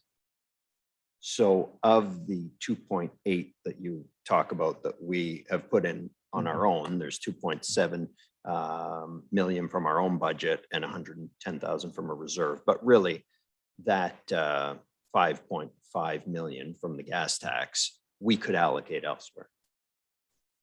Through you, Mr. Mayor, to Councillor Shoemaker, that's correct. I think the distinction we were trying to make, because we felt there maybe was some confusion that, the contribution from the city, if you include the CCBF and one-time gas tax money, those are external funds that came to the city. So it doesn't come from, city taxpayers, if you will, from our levy. Right, but they're not external funds in the same way that the FedNor grant or the provincial grant are. Because those grants are allocated specifically to this project from upper levels of government. Through you, Mr. Mayor, to Councillor Shoemaker, that is correct. So of the money we are allocating, that we have flexibility on allocating, if you can call it that, it's 8.3 million. Through you, Mr. Mayor, to Councilor Shoemaker, that's correct. Okay. I went back August 12th, 2019, your slides that was the initial presentation of this project in theory. And at that time you spoke of a $6.6 million plaza, including property acquisitions.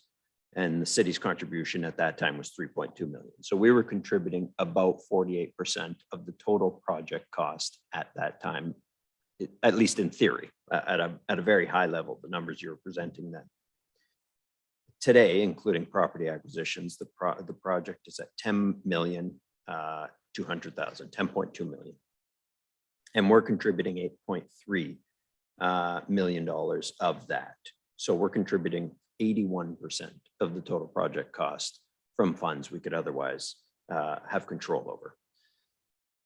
So I have listened to all the comments tonight, and I do think that we are speaking really two different languages. The folks who are in favor of the project, they're talking about the great community benefits that this plaza could provide. And I don't think there's any disagreement on the benefits that the plaza could provide. The disagreement, from what I'm hearing, and for the reasons for why I'm opposed to it, is because of the cost. We would, I think, unanimously, and I think we did unanimously support the plaza when the proposed project was 6.6 million.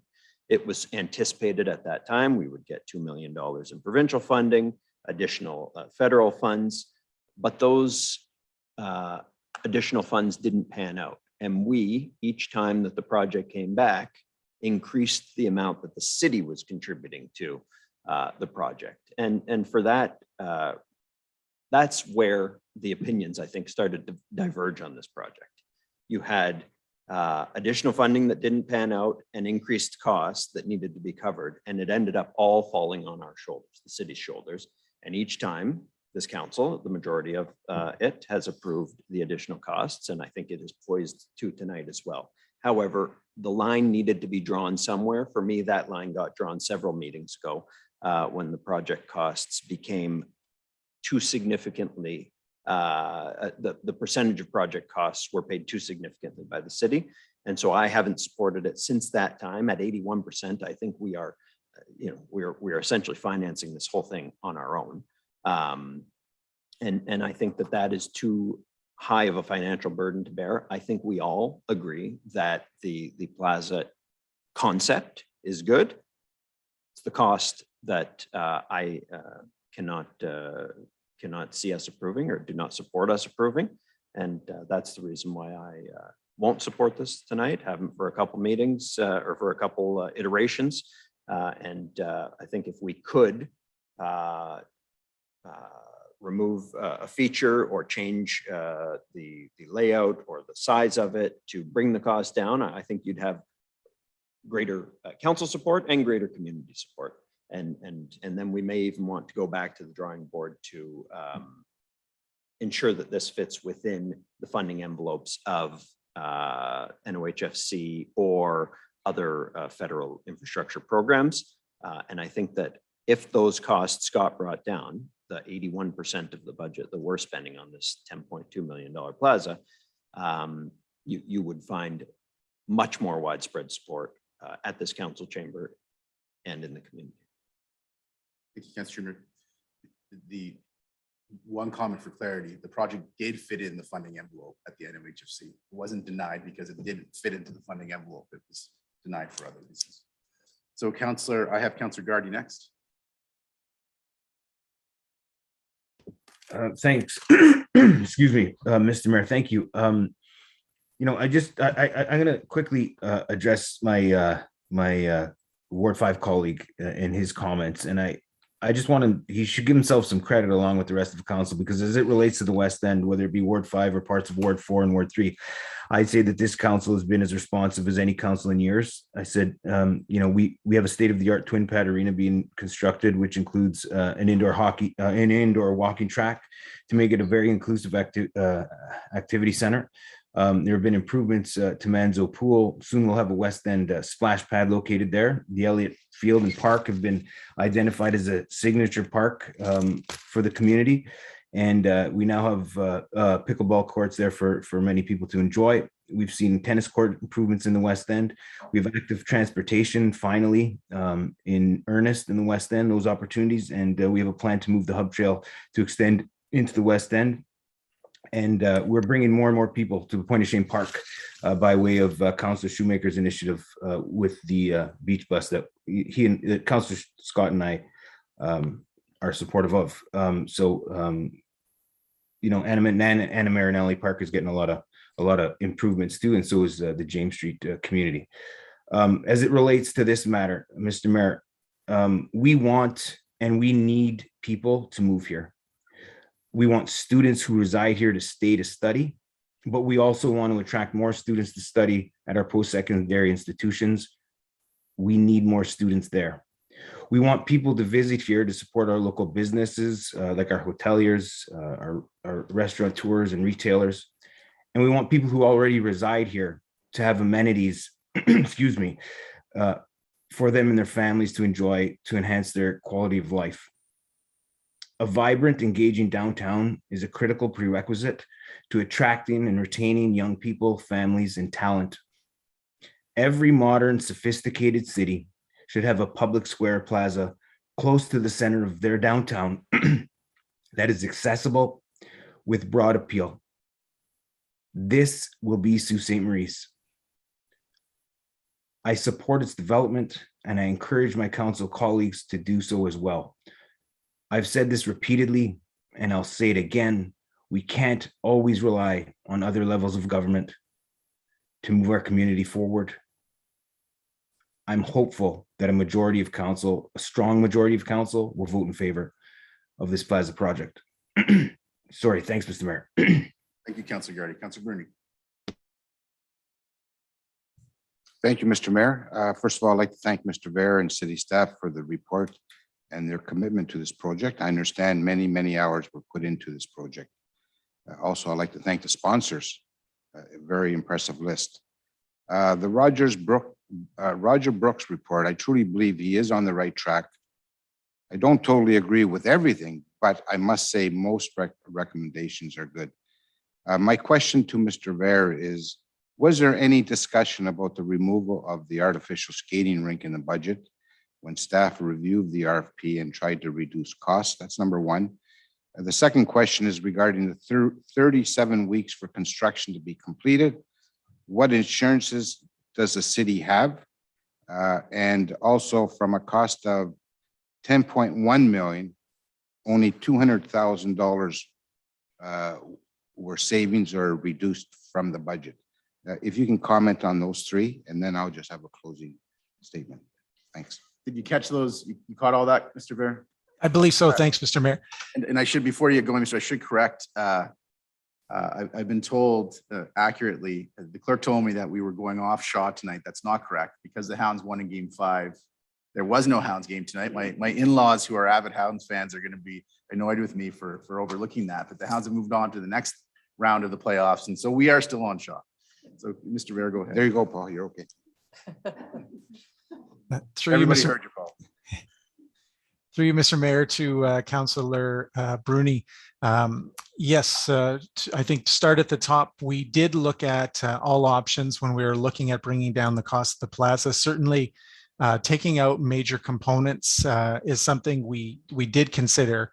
If you'll recall, when we brought the council report in September, that was something as well that was discussed and considered at that time. And, you know, we really felt that having the ice rink was an important component to wintertime activation. Part of the goal with the plaza to get to that 250 days of activation through the year is having something there, passive activation, that's going to bring people to the plaza during the winter months. And we felt it was important to include the rink. So it's something we considered, but ultimately our recommendation would be to continue with those major components. As referenced in the presentation, we also have sponsors through Rotary for the fountain rink component. And so, you know, that's another rationale to keep that component in there. With the $200,000 in savings, the goal that the exercise we went through really was to evaluate any opportunities to bring the cost down, but retain those key components. So that's why the number is approximately 200,000. We did go through a significant value management exercise in the last iteration of the project to get it down to what we thought were kind of those essential components for the plaza to allow it to succeed and have all those different aspects of the plaza that will make it successful. So we didn't want to take anything out that we thought would potentially impact the success of the plaza in the long term. And I think I'm forgetting one question. I apologize. There's one more thing. No, it's no problem. It's the 37 weeks for construction to be completed. What assurances does the city have if it's not completed in the 37-week period? Through you, Mr. Mayor, to Councillor Bruni, it will be like other projects we manage with our subcontractors and the contractor, in this case, Avery. It's something that we'll be working with them on through the staff interfacing with them regularly to ensure the project does come forward on time. And, it's although we don't have assurances, we're certainly hopeful that we can work with them to maintain that project schedule and keep the project on track. Okay. Thank you, Mr. Mayor. I just have a Go ahead, comment. Councilor Bruni. Is that okay? Go ahead. I'll be shorter than Councillor Christian.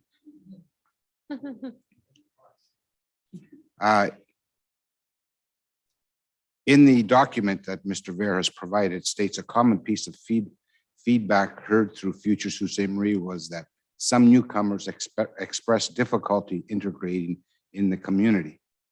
I truly believe this is true, but do you actually think a skating rink will help, especially when you have 5 city ice pads, 2 being built right now, 3 outdoor rinks, 3 private ice pads, John Rhodes Oval, John Rosewell skating trail, and several other private skating trails in the city.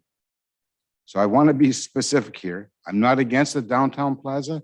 It is required. Roger Brooks has confirmed that, but I disagree with the cost and especially the installation of the artificial ice surface. Staff recommends to utilize the Canada Community Building Fund of 1.3 million to advance the project.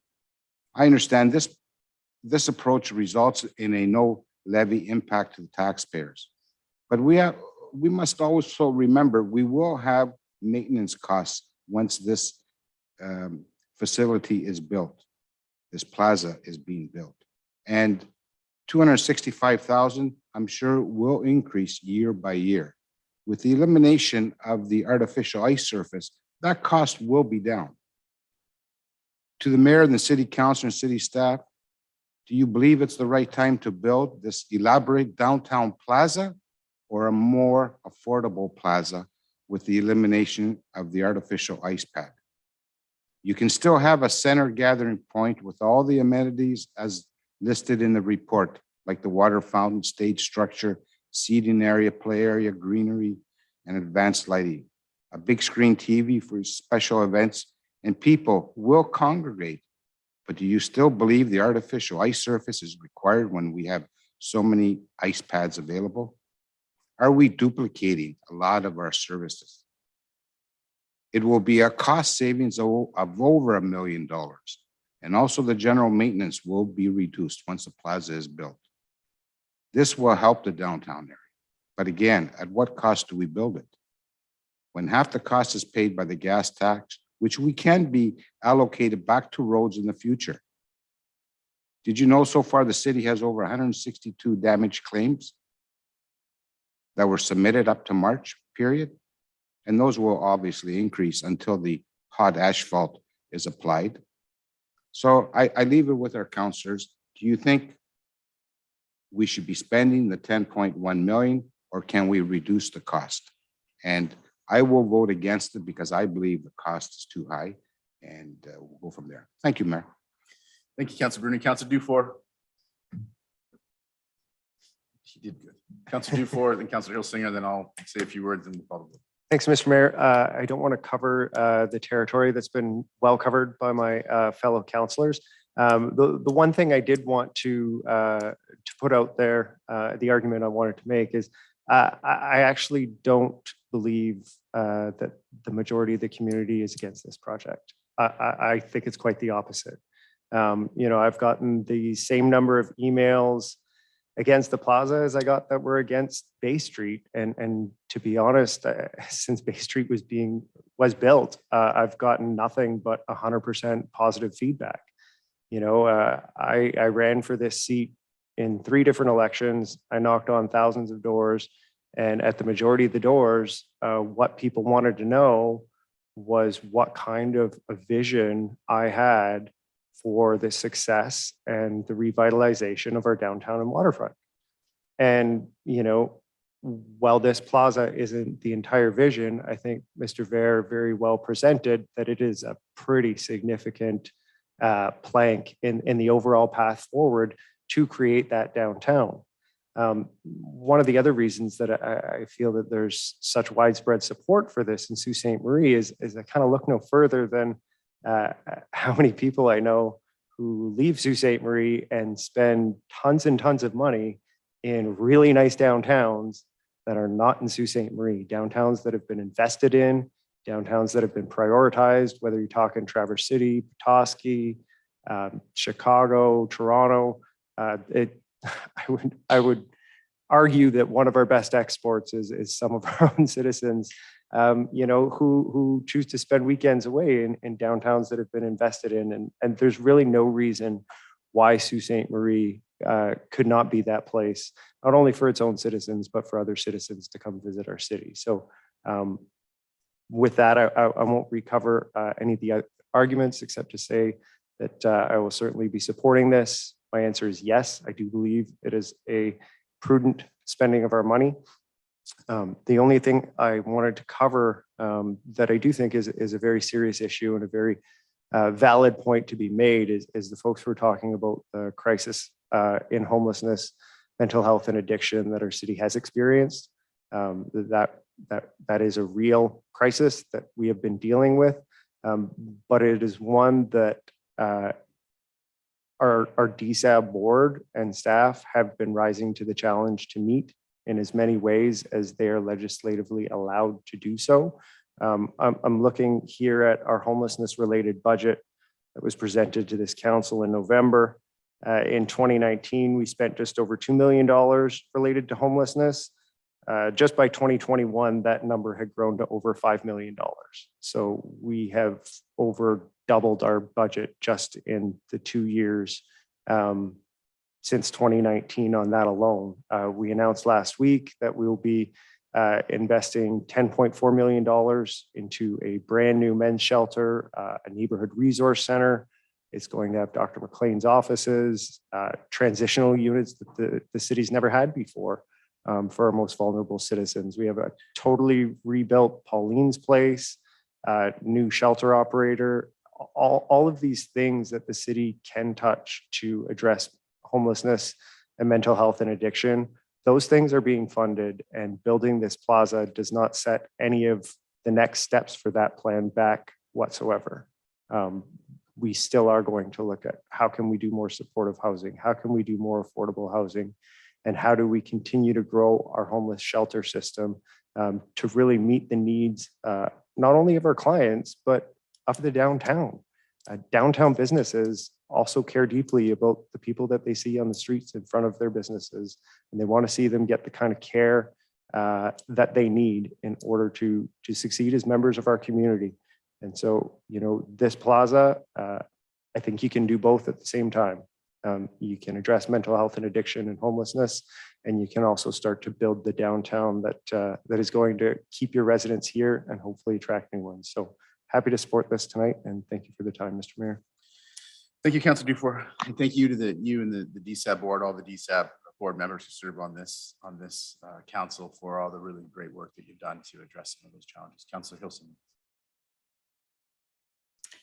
I am completely in support of the staff's recommendation that's before us this evening. This is a foundational investment that will create vibrancy, enhance tourism attractiveness, and create social and societal benefits. And we see all of that in all of the comments that even some of you who are not in favor of doing this have said. You can see the benefits that this would bring. Today, I took the opportunity to speak with my colleague in tourism for many years, Paul Pepe, who is the manager of tourism for Thunder Bay. And here's what actually happens when you make an investment like this. They have undertaken or seen significant assessment growth. Public investment has put forward public sector confidence. In the last 10 years, they had a vacancy rate downtown of 70%. It's very difficult to find space in their downtown now. People are living downtown again. There has been residential conversions, upgrades, new builds. They have 7 days a week of activity in their downtown year round. There are entrepreneurial opportunities for folks coming all over the place, but in particular, he mentioned that newcomers were very open to these ideas and were taking up these opportunities to bring their culture from an entrepreneurial way. It created 400 new jobs. And 182 businesses are working collaboratively with that municipality and making things better and better all the time. That's why we have to do this, because we make this investment and it's going to deliver results. Thank you. Thank you, Councillor. So look, I'm going to keep my comments brief because a number of them was said, but I do want to address a few things that I think are important, and frankly, not to sway any of your votes. It appears to me now that all of your votes are entrenched one way or the other. The project's going to get the support it's looking for, which I'm happy about. So I'm largely speaking to the community when I make my comments.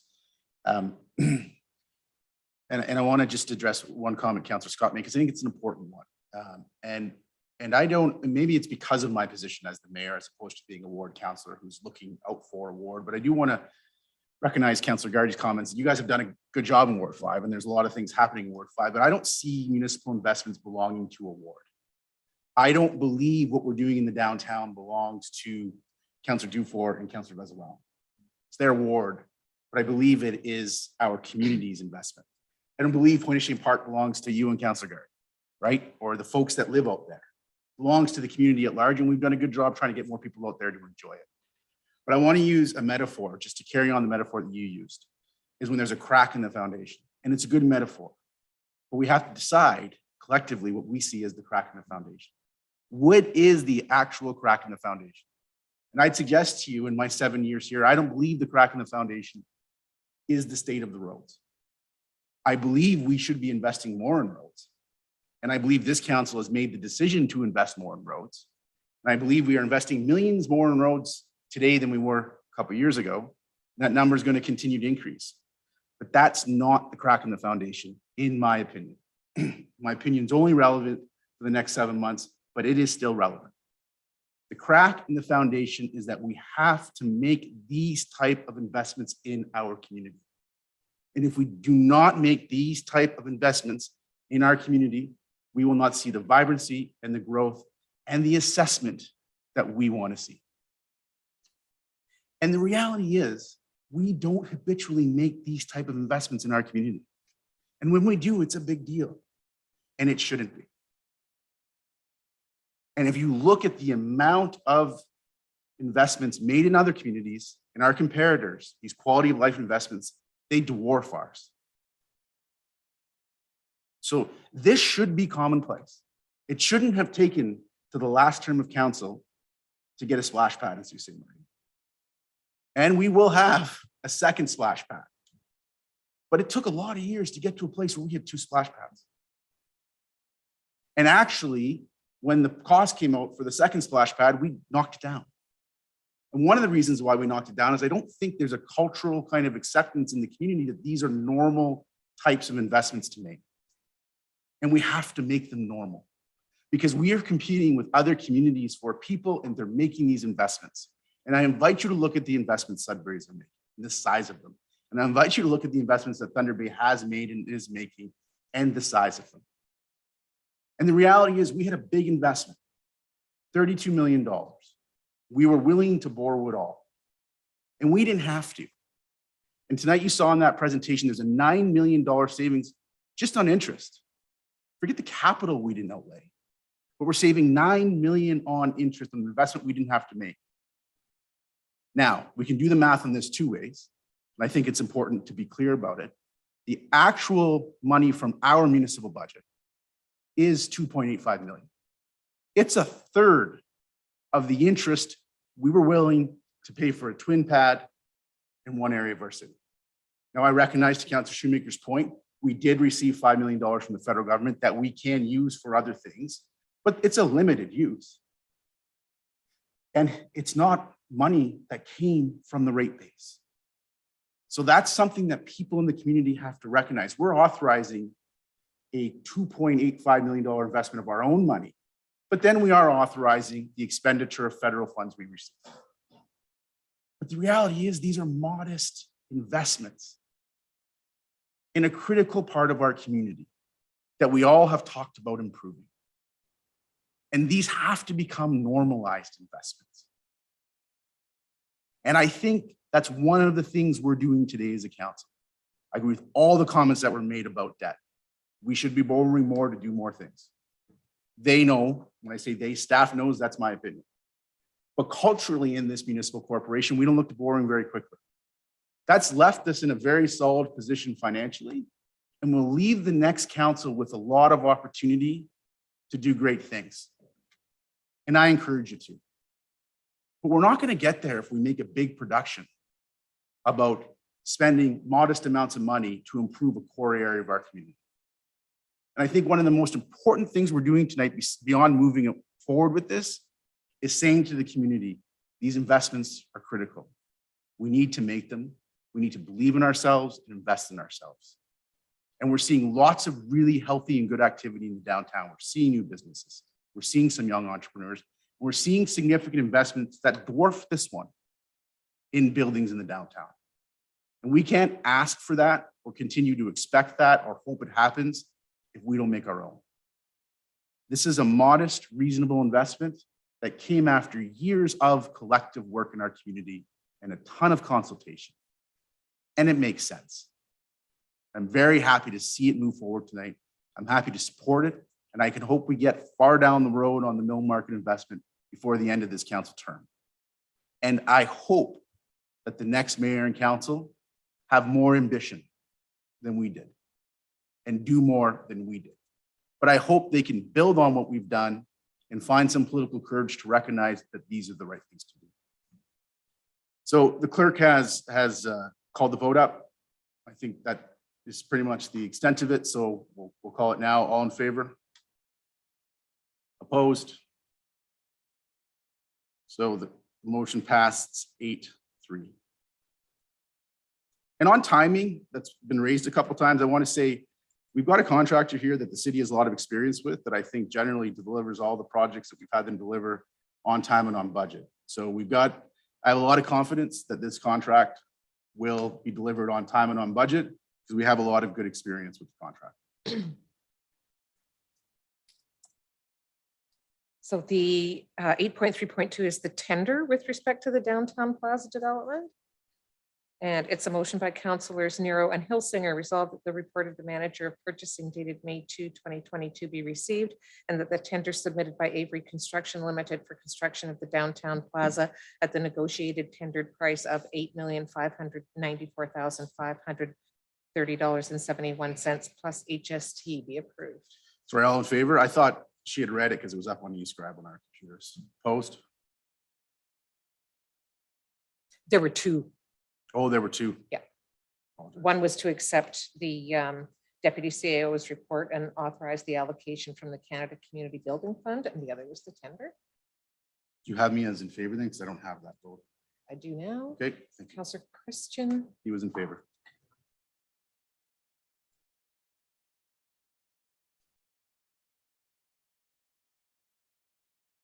So I have that also as 8-3. That's correct.